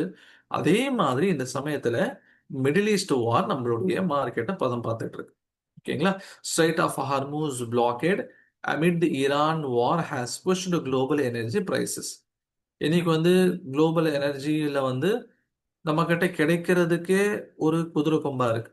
அவங்க ஈரான் வந்து இறக்கப்பட்டு நம்முடைய பீப்புள் ஜனங்க வந்து ஈரானுக்கு ஹெல்ப் பண்றதுக்காக சின்ன சின்ன டொனேஷன்ஸ் இங்க அனுப்புறாங்கன்னு சொல்லிட்டு அவங்க என்ன பண்றாங்க? சரி, இந்தியன் பீப்புள்ஸ்க்காக நம்ம கொஞ்சம் ரிலாக்ஸேஷன் கொடுக்கலாம்னு அப்பப்போ ஒன்னு ரெண்டு ஷிப் வந்துட்டு இருக்கு. இப்போ வெறும் 3 ஷிப் மட்டும்தான் ஸ்ட்ரைட் ஆஃப் ஹார்மூஸ் வழியா கடந்துட்டு வருது ஆஸ் பர் ரீசெண்ட் நியூஸ். ஒன்னு சைனீஸ் ஒன்னு சைனீஸ் ஷிப்ஸ், ரெண்டாவது ரஷ்யன் ஷிப்ஸ், மூணாவது இந்தியன் ஷிப். இந்த 3 மட்டும் தான் இப்போதைக்கு ஸ்ட்ரைட் ஆஃப் ஹார்மூஸ்ல இருந்து வந்துட்டு இருக்கு. சைனாவும் ரஷ்யாவும் ஈரானுக்கு நட்பு நாடு. அதை பத்தி அதனால அவங்களுடைய ஷிப்பு கடந்து வரதுல ஒன்றும் ப்ராப்ளம் இல்லை. ஆனா இந்தியா வந்து என்னன்னு சொன்னா ஒரு பெரிய தப்பு பண்ணிட்டாங்க. இந்த கான்ஃபிளிக்ட் ஆரம்பிக்கிறதுக்கு முன்னாடி பிரைம் மினிஸ்டர் மோடி இஸ்ரேலுக்கு போயிட்டு வி ஸ்டாண்ட்ஸ் வித் இஸ்ரேல்னு சொல்லிட்டு வந்துட்டார். இன்னைக்கு வந்து ஆப்போசிஷன் பார்ட்டிஸ் தான் சொல்றாங்க. நீங்க இவ்வளோ ஒரு பிரச்சனை வர ரெடியா இருந்துச்சு, அதுக்கு முன்னாடி போயிட்டு நீங்க இஸ்ரேலுக்கு போயிட்டு வி ஸ்டாண்ட் வித் இஸ்ரேல்னு சொல்லிட்டு வந்திருக்கீங்க. அப்போ போங்க, அவங்க கிட்டே போய் எல்பிஜி வாங்குங்க, எல்என்ஜி வாங்குங்க, சிஎன்ஜி வாங்குங்க, பெட்ரோல் வாங்குங்க அப்படின்னு சொல்றாங்க. கரெக்டான பாயிண்ட் அது. ஓகே, இப்போ நம்ம ஒரு பிரச்சனை ஆரம்பிக்கும் முன்னாடி நம்ம எப்படி ஒரு நியூட்ரல் ஸ்டான்ஸ் எடுக்கணும்? இன்னைக்கு வந்து இந்தியன் பீப்புள் வந்து ஈரானுடைய கவர்மெண்ட்க்கு, ஈரானுடைய கம்யூனிட்டிக்கு கொஞ்சம் ஆதரவா இருக்கிறனால, அது இன்க்ளூடிங் சோஷியல் மீடியாவா இருக்கட்டும், அல்லது சின்ன டொனேஷன் கொடுக்கறதா இருக்கட்டும், கொஞ்சம் கொஞ்சம் ஷிப்ஸ் அங்கேருந்து அனுப்பிச்சுட்டு இருக்காங்க. அதனால நமக்கு பெரிய பாதிப்புகள் இல்லை. இப்போ நீங்க வந்து ஏதாவது நீங்க பங்களாதேஷ் எடுத்துக்கோங்க. பங்களாதேஷஸ்ல எல்லா காலேஜ் யூனிவர்சிட்டியும் மூட சொல்றாங்க. ஸ்ரீலங்கா எடுத்துக்கோங்க. ரேஷனிங் எப்படி வந்து அரிசி கொடுக்குறாங்களோ அந்த மாதிரி ரேஷனிங் கொடுக்குறாங்க. பிலிப்பைன்ஸோட 95% ஆஃப் ஆயில் வந்து வெளியில இருந்து வாங்குறது தான். அங்க பெரும்பாலான வண்டிகளுக்கு பெட்ரோல் இல்லை, அல்லது வாரத்துக்கு ஒரு தடவை வந்து வாங்கணும். இந்தோனேஷியா இப்ப பேச்சுவார்த்தை நடத்திட்டு இருக்காங்க, எங்களுக்கு ஹெல்ப் பண்ணுங்க அப்படின்னு சொல்லிட்டு. ஆனா நமக்கு சின்ன ஒரு ரிலாக்ஸேஷன்ஸ் கிடைச்சது. அப்போ ப்ராப்ளம்ஸ் அப்படிங்கிறது அது வேற வேற வடிவத்துல வந்துட்டு தான் இருக்கும்.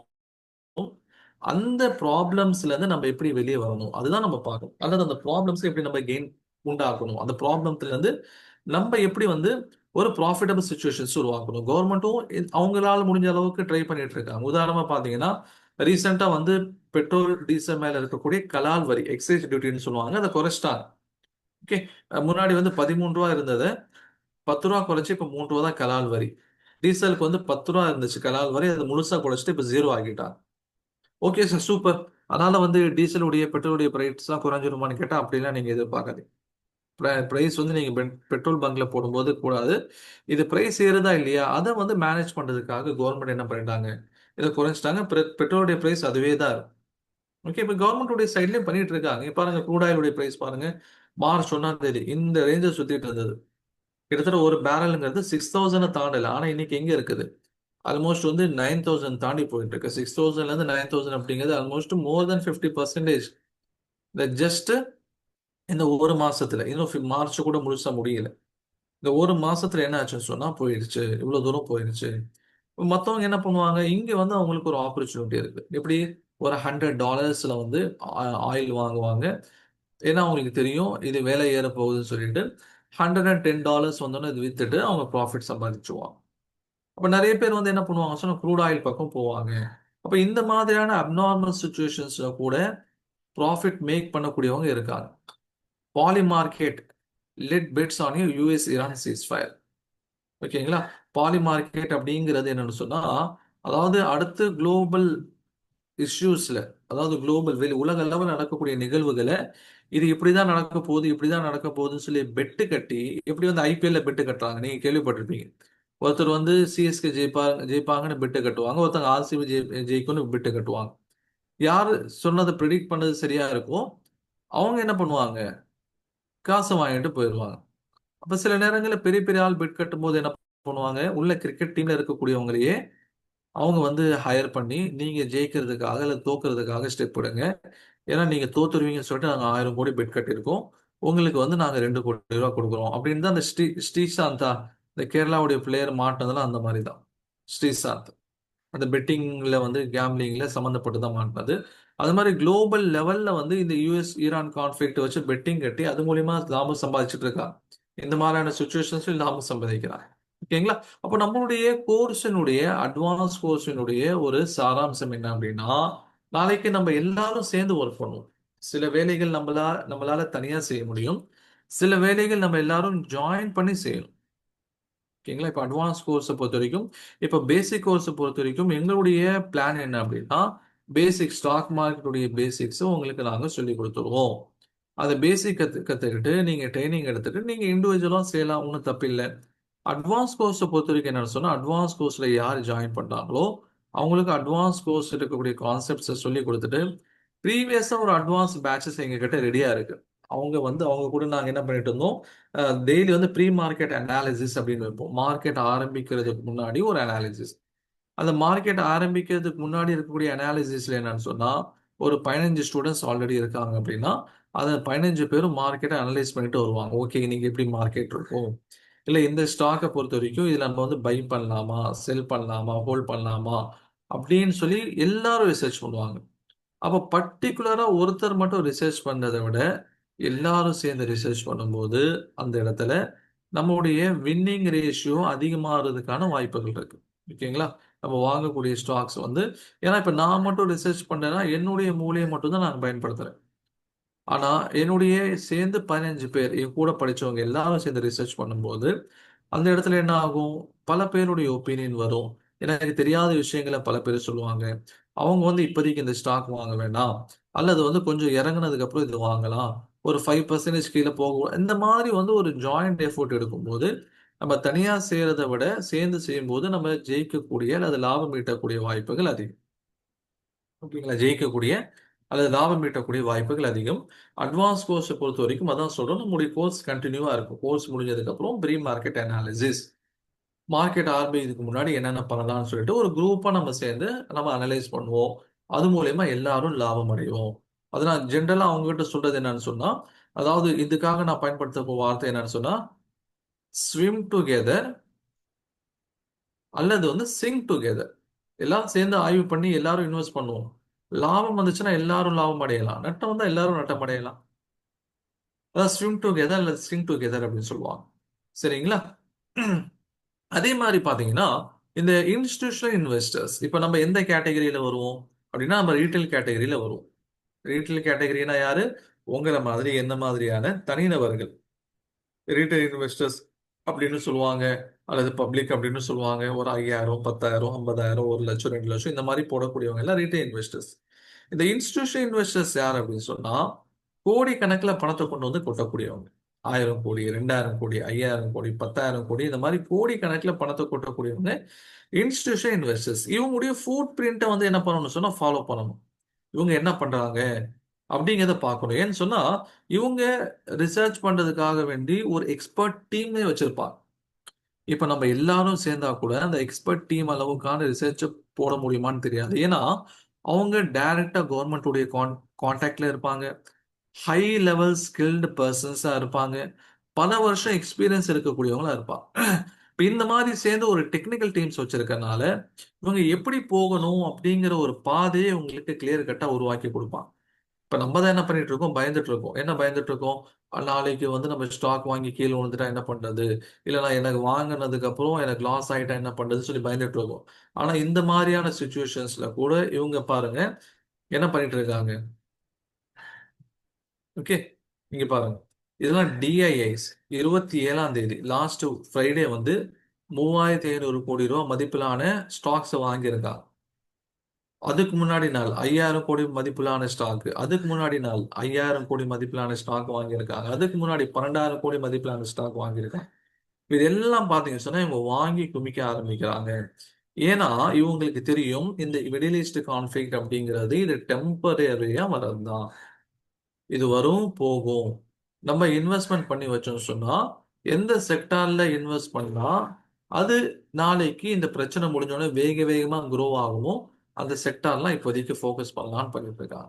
ஓகே, இந்த பிரச்சனையில ஆப்வியஸா எஃப்ஐஐஸ் வெளியே போயிட்டு இருக்காங்க. ஃபாரின் இன்ஸ்டிடியூஷனல் இன்வெஸ்டர்ஸ் அவங்கள பொறுத்த வரைக்கும் என்ன, வெளிநாட்டுல இருந்து இன்வெஸ்ட் பண்ணக்கூடியவங்க அவங்க என்ன எதிர்பார்ப்பாங்க, ஒரு நார்மல் சுச்சுவேஷன் இருக்கணும் எதிர்பார்ப்பாங்க.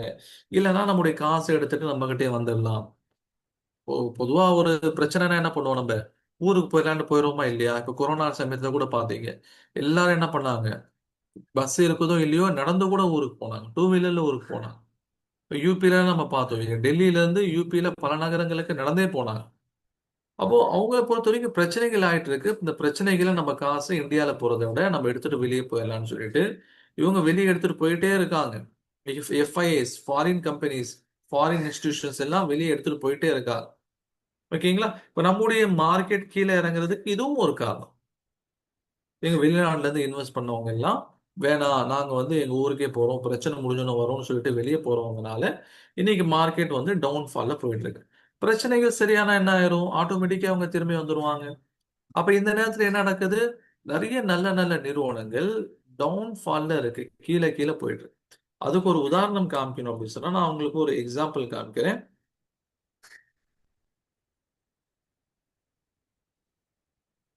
ஜேகே டயர். ஓகேங்களா? ஜேகே டயர் வந்து அப்படிப்பட்ட ஒரு நிறுவனத்தினுடைய உதாரணம் தான். ஜேகே டயருடைய ஸ்டாக்ஸ் பாருங்க எங்க இருந்து எங்க போயிருச்சு. ஜேகே டயருடைய ஸ்டாக்ஸ் உடைய பிரைஸ் பாத்தீங்கன்னு சொன்னா மார்ச் 1ஆம் தேதிக்கு முன்னாடி கிட்டத்தட்ட 550ல இருந்து 600க்கு நடுவில் ரேஞ்சில் ட்ரேட் ஆயிட்டு இருந்துச்சு. இன்னைக்கு 400க்கு வந்துருச்சு. ஆனா இவங்களுடைய ரிசல்ட் எல்லாம் நீங்க எடுத்து பாத்தீங்க அப்படின்னு சொன்னா, ஜேகே டயர்ஸை பாத்தீங்க அப்படின்னு சொன்னா, JK Tyre record revenue, margin expansion, and a robust demand drive, strong Q3 performance. ஓகேங்களா? கடந்த 3வது காலாண்டுல ஒவ்வொரு நிறுவனங்களும் ஒவ்வொரு காலாண்டுக்கு அப்புறமும் தன்னுடைய நிதிநிலை அறிக்கையை வெளியிடணும். அந்த நிதிநிலை அறிக்கையை வச்சு அந்த நிறுவனம் எப்படி பெர்ஃபார்ம் பண்ணிருக்குங்கிறது தெரிய வரும். அப்ப Q3ல ராபஸ்ட் ரிட்டர்ன்ஸ் இவங்க கொடுத்துருக்காங்க. அதனாலதான் மார்க்கெட் பாருங்க சல்லன் மேல ஏறிட்டு இருந்த ஸ்டாக் பிரைஸ் வந்து கிட்டத்தட்ட 300 ரூபாயில இருந்து 600 ரூபாய் வரைக்கும் போயிருக்கு. போன ஆகஸ்ட்ல வந்து 300 ரூபாய் இருந்தது. இந்த மார்ச்ல எத்தனை மாசம், August, September, October, November, December, ஜனவரி, பிப்ரவரி, ஒரு 6 மாசம் 7 மாசத்துல அந்த 300 ரூபாய் ஸ்டாக்கு 600 ரூபாய் வரைக்கும் போயிருச்சு. அவ்வளவு வந்து நல்ல பெர்ஃபார்ம் பண்ணிட்டு இருந்தாங்க. ஆனா இப்ப பாத்தீங்கன்னு சொன்னா அந்த 600 ரூபாயில இருந்து இறங்கி 400 ரூபாய்க்கு வந்துட்டாங்க. இப்ப என்ன பிரச்சனை, இந்த நிறுவனத்து மேல பிரச்சனை இல்லை, இந்த நிறுவனத்தை வைத்திருக்கக்கூடிய எஃப்ஐஐஸ் என்ன பண்ணிட்டாங்கன்னா கொஞ்சம் கொஞ்சமா வெளியே போயிட்டாங்க. இந்த பிரச்சனை எல்லாம் முடியட்டும் அப்புறம் நாங்க வரோம்னு சொல்லிட்டு. அப்ப இந்த மாதிரியான ஸ்டாக்ஸ் என்ன பண்ணுவாங்கன்னா சில இன்ஸ்டிடியூஷன்ஸ், சில investors including retail investors, okay இப்ப இதெல்லாம் நம்ம இன்வெஸ்ட் பண்ணிக்கலாம், இந்த நிறுவனம் நல்ல நிறுவனம் தான், ஆனா பிரச்சனை முடிஞ்சதுக்கு அப்புறம் வரலாம்னு சொல்லிட்டு அவங்க போனனாலதான் இது கீழே இறங்கியிருக்கு. அப்ப இந்த நேரத்துல நம்ம இதை வாங்கிட்டோம் அப்படின்னு சொன்னா நாளைக்கு கண்டிப்பா என்ன ஆகும், மினிமம் 600 வரைக்கும் ஏறி வரும். அப்போ இந்த மிடில் ஈஸ்ட் கான்ஃபிளிக்ட் எவ்வளவு சீக்கிரம் முடிக்க முடியுமோ அவ்வளவு சீக்கிரம் தான் பாக்குறாங்க, முடிக்க பாக்குறாங்க. இப்ப ட்ரம்ப் என்ன பண்றாரு, என்னென்னமோ சொல்றாரு. ஓகேங்களா, நிறைய பொய் சொல்றாரு. என்னை வந்து ஈரான்ல இருக்கிறவங்க கேட்டாங்க, என்னை சுப்ரீம் லீடர் ஆக சொல்லி கேட்டாங்க. ஆனா வந்து நான் வந்து நோ தேங்க்ஸ், பரவாயில்ல வேணாம்னு சொல்லிட்டேங்கிறாரு. என்கிட்ட வந்து அவங்க கெஞ்சுறாங்க, ஃபோன் பண்ணி ஈரான் கெஞ்சுறாங்க, சீஸ் ஃபயர் ஏதாவது கொண்டு வாங்க அப்படின்னு கெஞ்சுறாங்கங்கிறாரு. நான் அங்க இருக்கக்கூடிய ஒருத்தர் கூட நான் பேசிட்டு இருக்கேன் அப்படிங்கிறாரு. எனக்கு ஈரான் வந்து gift கொடுத்துருக்கு, ஆனா என்ன கிஃப்ட்டுங்கிறத சொல்ல மாட்டேன் அப்படின்னு சொல்லிட்டு நேத்து எனக்கு 10 ஷிப்ல ஆயில் அனுப்பிச்சு விட்டாங்க. பாருங்க, ஒரு வேர்ல்ட் லீடர் பேசுற பேச்சா இதெல்லாம்? வாயை திறந்தாலே போய், எப்போல இருந்து வந்ததுல இருந்தே போய். ஆ, காசா விஷயம் என்ன சொல்லியிருந்தாரு? காசால இருக்கக்கூடிய ஹமாஸ் அமைப்புகள் வந்து கிட்டத்தட்ட $500 மில்லியன் காண்டம் வாங்கி குமிச்சிருக்காங்க. இவ்வளவு அபத்தமான ஒரு பொய். அப்போ ஒரு ஹை ப்ரொஃபைல்ல இருக்கக்கூடிய ஒருத்தர் எப்படி இவ்வளவு வாய் கூசாம பொய் பேசுறாருங்கிறது இன்னும் ஆச்சரியமா இருக்கு. ஒரு சாட் ஜிபிடி கிட்ட கேட்டாலும் சாட் ஜிபிடி ஆமா, அவர் அந்த மாதிரி தான் பேசிட்டு இருக்காருன்னு சொல்லுது. ஜஸ்ட் நம்மளே வந்து ஒரு இடத்துல போயிட்டு பொய் சொல்றோம், அம்மா கிட்ட ஒரு பொய் சொல்றோம், கடைக்கு போயிட்டு வந்துட்டு போகாமலே போயிட்டு வந்தா கடை பூட்டி இருக்குன்னு சொல்றதுக்கே நம்ம எவ்வளவு தயங்குறோம், சங்கடப்படுறோம். ஒரு வேர்ல்ட் லீடர் வேர்ல்ட் ஸ்டேஜ்ல குளோபல் கவனிச்சிருக்க ஒரு நேரத்துல இவ்வளவு பொய் பேசுறாரு. எப்படி பேசுறாருங்கிறது நமக்கு புரிய மாட்டேங்குது. ஆச்சரியமா இருக்கு, எப்படி ஒரு கூச்ச சுபாவம் இல்லாம பேசுறாரு. எனக்கு அவங்க வந்து 10 ஷிப்ல வந்து ஆயில் அனுப்பிச்சு வச்சாங்க. நீ அவங்க கூட சண்டை போட்டுட்டு இருக்க, உனக்கு எதுக்கு அவங்க ஆயில் அனுப்பிச்சு வைக்க போறாங்க? ஒரு லாஜிக்காவது வேணாமா? நீ சொல்லக்கூடிய பொய்யில வந்து ஒரு லாஜிக்காவது வேணாமா? எப்படி இப்படிப்பட்ட ஒரு ஆளை வந்து அமெரிக்கன் பீப்புள் பிரசிடென்டா செலக்ட் பண்ணாங்க அப்படிங்கிறது? அமெரிக்கன் பாப்புலேஷன் சொல்லுது ஆல்ரெடி ஸ்ட்ரைட் ஆஃப் ஹார்மஸ் ஓப்பனா தான் இருந்தது.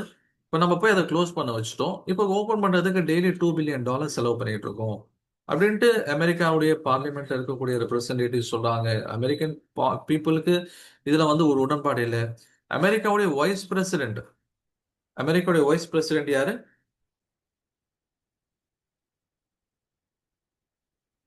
ஒரு சின்ன ஒரு பிரேக் எடுத்துக்கலான்னு தான் பேசுறத. அப்படியே டக்குன்னு சேட்ல டைப் பண்ணுங்க.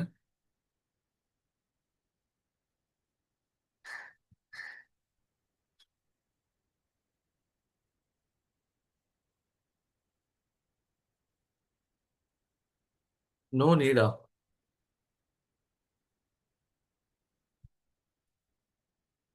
அமெரிக்கன் வைஸ் பிரசிடென்ட் உடைய பேர் தெரிஞ்சா டைப் பண்ணுங்க.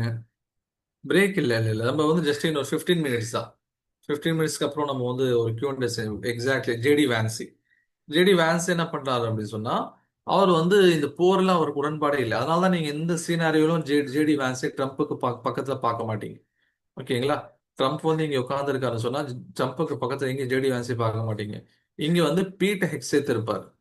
ஓகே, பீட் ஹெக்ஸேத்துங்கிறது அவங்களுடைய வார் செக்ரட்டரி. இந்த பக்கம் பாத்தீங்கன்னா சொன்னா மார்க்கோ ரூபியோ இருப்பார். மார்க்கோ ரூபியோங்கிறது அவங்களுடைய ஹோம்லேண்ட் செக்யூரிட்டியுடைய ஒரு செக்ரட்டரி மாதிரி, அவங்களுடைய ஹோம் மினிஸ்டர் மாதிரி. இவர் வந்து டிஃபென்ஸ் மினிஸ்டர் மாதிரி. இவங்க தான் 2 பேர் தான் இருக்காங்க. ஜேடி வான்ஸ், ஏன்னா அவருக்கு பிடிக்கவே இல்லை, சண்டை போடுறது பிடிக்கவே இல்லை. ஆரம்பிச்சுட்டு எப்படி ஸ்டாப் பண்றதுன்னு தெரியாம என்ன பண்ணிட்டு இருக்காரு, ட்ரம்ப் முடிச்சிட்டு இருக்காரு. அதோட தாக்கங்கள் இந்தியன் மார்க்கெட்ஸ் எப்படி வந்து நம்ம கேஸ்ல, நம்ம டெய்லி சாப்பிடக்கூடிய சாப்பாட்டுல அதோட தாக்கங்கள் உணர்றோமோ அதே மாதிரி நிறுவனங்கள் இருக்கு. பட் எக்ஸாக்ட்லி நிறுவனங்களை நல்லா பெர்ஃபார்ம் பண்ணிட்டு இருக்கக்கூடிய நிறுவனங்கள், நல்லா பெர்ஃபார்ம் பண்ணிட்டு இருந்த நிறுவனங்கள்.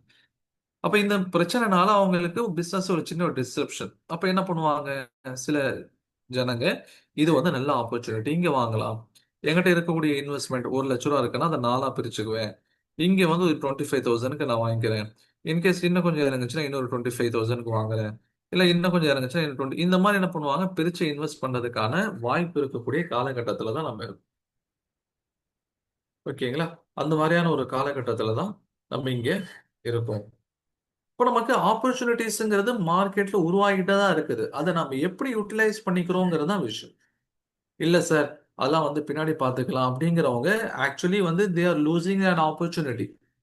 எல்லாமே எனக்கு சாதகமா வந்தாதான் நான் செய்வேன் அப்படிங்கிறது எப்படி இருக்குன்னு சொன்னா, எனக்கு என்ன ஞாபகம் வருதுன்னா, மூசா அலைஹிஸ்ஸலாம் வாங்க போய் அவங்க கூட சண்டையிடலாம்னு கூப்பிடும்போது அந்த யகூதிகள் என்ன சொல்லிடுவாங்க, நீங்க உங்களுடைய ரப்பும் போங்க, எங்களால வர முடியாது அப்படின்னு சொல்லிடுவாங்க இல்லையா? அது மாதிரி எல்லா சுச்சுவேஷன்ஸும் எனக்கு ஃபேவரபிளா வந்தாதான் நான் வந்து ஜம்மு என்ன பண்ணுவேன், மாப்பிள்ள மாதிரி ஏறி உட்காருவேன் அப்படின்னு நினைச்சோன்னு சொன்னா வாழ்க்கையில் அந்த மாதிரி சுச்சுவேஷன்ஸ் வராது. நான் முன்னாடி சொன்ன மாதிரி ஃபர்ஸ்ட் ஆஃப் ஆல் என்ன ப்ராப்ளம் வந்துச்சு, இந்த ட்ரம்ப்புடைய டாரிஃப், அதுக்கப்புறம் கோல்டுடைய பிரச்சனை, இப்போ ஆயிலுடைய பிரச்சனை, அடுத்து வேற ஏதாவது பிரச்சனை வரலாம். மேபி அது எல்லா பிரச்சனைகளும் முடிஞ்சதுக்கு அப்புறம் தான் நான் வந்து ஸ்டாக் மார்க்கெட்டுக்குள்ள வருவேன் அப்படின்னா, உங்களால எப்பவுமே வந்து ஒரு பாசிவ் இன்கம் இல்ல இங்க இருக்கக்கூடிய ஆப்பர்ச்சுனிட்டி உங்களால யூஸ் பண்ணிக்க முடியாது. ஓகே, 1980ஸ்ல 90ஸ்ல இன்வெஸ்ட் பண்ணவங்க எல்லாம் இன்னைக்கு வந்து குரோர்பதியா இருக்கிறதுக்கு காரணம் என்னன்னு சொன்னா, அவங்களுடைய ஃபினான்ஷியல் பிளானிங், அவங்களுடைய ரிஸ்க் எடுக்கக்கூடிய அந்த கெப்பாசிட்டி. இப்போ மற்ற எந்த இன்வெஸ்ட்மெண்ட் ஆப்ஷன்ஸ்லயும் எனக்கு ஒரு ஷரியா ரீதியான பர்மிஷனும் கிடைக்க மாட்டேங்குது, அல்லது ஷரியா ரீதியான மாத்துறதுக்கான எந்த ஒரு டீமும் என்கிட்ட இல்லை, ஒரு ஹை ப்ரொஃபைல் கமிட்டி நம்ம கிட்ட இல்லை. ஓகேங்களா, ஒரு ஒரு ஒரு மெனக்கெடுத்து ஒரு இஸ்லாமிக் பேங்கிங் நம்மளால இந்தியாவில் கொண்டு வர முடியல. இத்தனைக்கும் இந்தியாங்கிறது it's hosting second largest population in the world, Muslim population. First அதிகமா முஸ்லிம் மக்கள் வாழக்கூடிய நாடு வந்து இந்தோனேஷியா. அதுக்கு அடுத்தது வந்து நம்பர்ஸ்ல பாத்தீங்க சொன்னா இந்தியா தான். பாகிஸ்தானும் கிடையாது, பங்களாதேஷ் கிடையாது, சவுதி எந்த கண்ட்ரிஸும் கிடையாது. இந்தியாவில தான் மோர் தென் 20 crore முஸ்லிம் பாப்புலேஷன் ஆஸ் பர் ரெக்கார்டு. ஓகேங்களா, ரெக்கார்டு. இன்னும் கவர்மெண்ட் வந்து இந்த சென்செக்ஸ் எடுத்தாங்க சொன்னா இந்த இன்னும் வந்து முஸ்லிம்ஸுடைய பாப்புலேஷன் வந்து எவ்வளோங்கிறது தெரிய வந்துடும். ஆல்மோஸ்ட் இந்தியாவில் வந்து 145 crore பீப்புள்ஸ் இருக்காங்க. ஓகே, நம்ம தான் வந்து இப்போ ஃபர்ஸ்ட் லார்ஜஸ்ட் பாப்புலஸ்ட் கண்ட்ரில வந்து சைனாவை பீட் பண்ணிட்டு நம்ம வந்துட்டோம். 2011 வந்து இந்தியாவில் சென்செக்ஸ் எடுத்தாங்க. அதுக்கடுத்து 2021 எடுத்திருக்கிறோம், எடுக்கல. 26 இன்னும் எடுக்கல. ஓகேங்களா, பிஜேபி கவர்மெண்ட் அதுக்கு தான் பயந்துட்டு இருக்காங்க. நம்ம இப்போ போய் சென்செக்ஸ் எடுத்து முஸ்லிம் பாப்புலேஷன் இந்தியாவுடைய பாப்புலேஷன்ல இப்போ கவர்மெண்ட் சொல்லக்கூடிய ரெக்கார்டு என்ன சொன்னா 15% முஸ்லிம்ஸ் சொல்றாங்க. ஓகே, இது வந்து நாளைக்கு 22% வந்துச்சுன்னா அவங்களுக்கு கோட்டா அதிகமாக்கி கொடுக்கணும், அல்லது 25% வந்துருச்சுன்னு சொன்னா கோட்டாவை அதிகமாக்கி கொடுக்கணும் அப்படின்ற ஒரு சுச்சுவேஷன் வந்துடுமோ அப்படின்னு அவங்க பயப்படுறதும் ஒரு காரணமா இருக்கலாம்.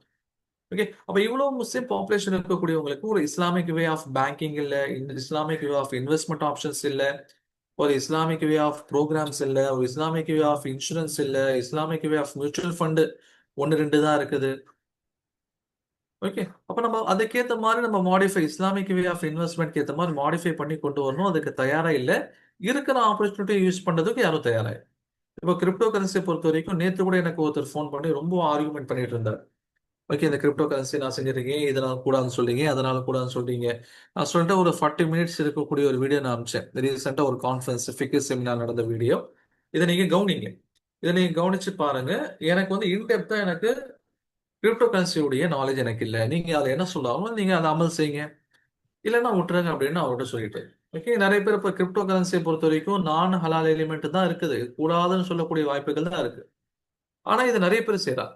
இது ஹலால் ஹராமுடைய ஸ்டேட்டஸ் தெரிஞ்சுக்க மாட்டேங்கிறாங்க. ஓகே, இப்போ ஊர்ல வந்து இப்போ நான் மலேசியா வர்றதுக்கு முன்னாடி கரூர்லயே வந்து ஒரு கரன்சி மாத்தணும், மலேசியன் ரிங்கிட் வாங்கணும்னு சொல்லிட்டு விசாரிக்கும் போது இங்க போங்க, இங்க தேர்ட் ஃப்ளோர்ல ஒரு ஆஃபீஸ் இருக்கு அப்படின்னாங்க. அந்த பக்கம் ஆஃபீஸ்ல போய் பார்த்தா அவர் என்ன சொல்றாரு, இல்ல இது நான் வந்து கரன்சி எக்ஸ்சேஞ்ச்லாம் பண்ணல, நான் கிரிப்டோ கரன்சி வந்து நான் பண்ணிட்டு இருக்கேன், அதான் மேல ஆஃபீஸ் இருக்குங்கிறாரு. அது எனக்கு எப்படி தெரிஞ்சிச்சுன்னா இந்த அஜித்மார்கள்லாம் சேர்ந்து போயிட்டு துவா ஓதிட்டு வந்தாங்க. என்ன துவா, என்ன கம்பெனின்னு தெரியாம போய் துவா ஓதிட்டு வந்திருக்காங்க. இத்தனைக்கும் நான் சரியா பிசினஸ் பண்ணிட்டு இருக்காரு. அப்ப கூடுமா கூடாதாங்கிறதே இன்னைக்கு தெரியாம இருக்குது. செய்யறவங்களுக்கும் தெரியல, அஜித்தங்களுக்கும் தெரியல. அப்ப அடுத்தது பாத்தீங்கன்னா கமாடிட்டி மார்க்கெட். கமாடிட்டி மார்க்கெட்ல எனக்கு இப்ப வாய்ப்பு இருந்துச்சுன்னு சொன்னா நான் க்ரூட் ஆயில கொண்டு போய் பணத்தை போடுவேன்.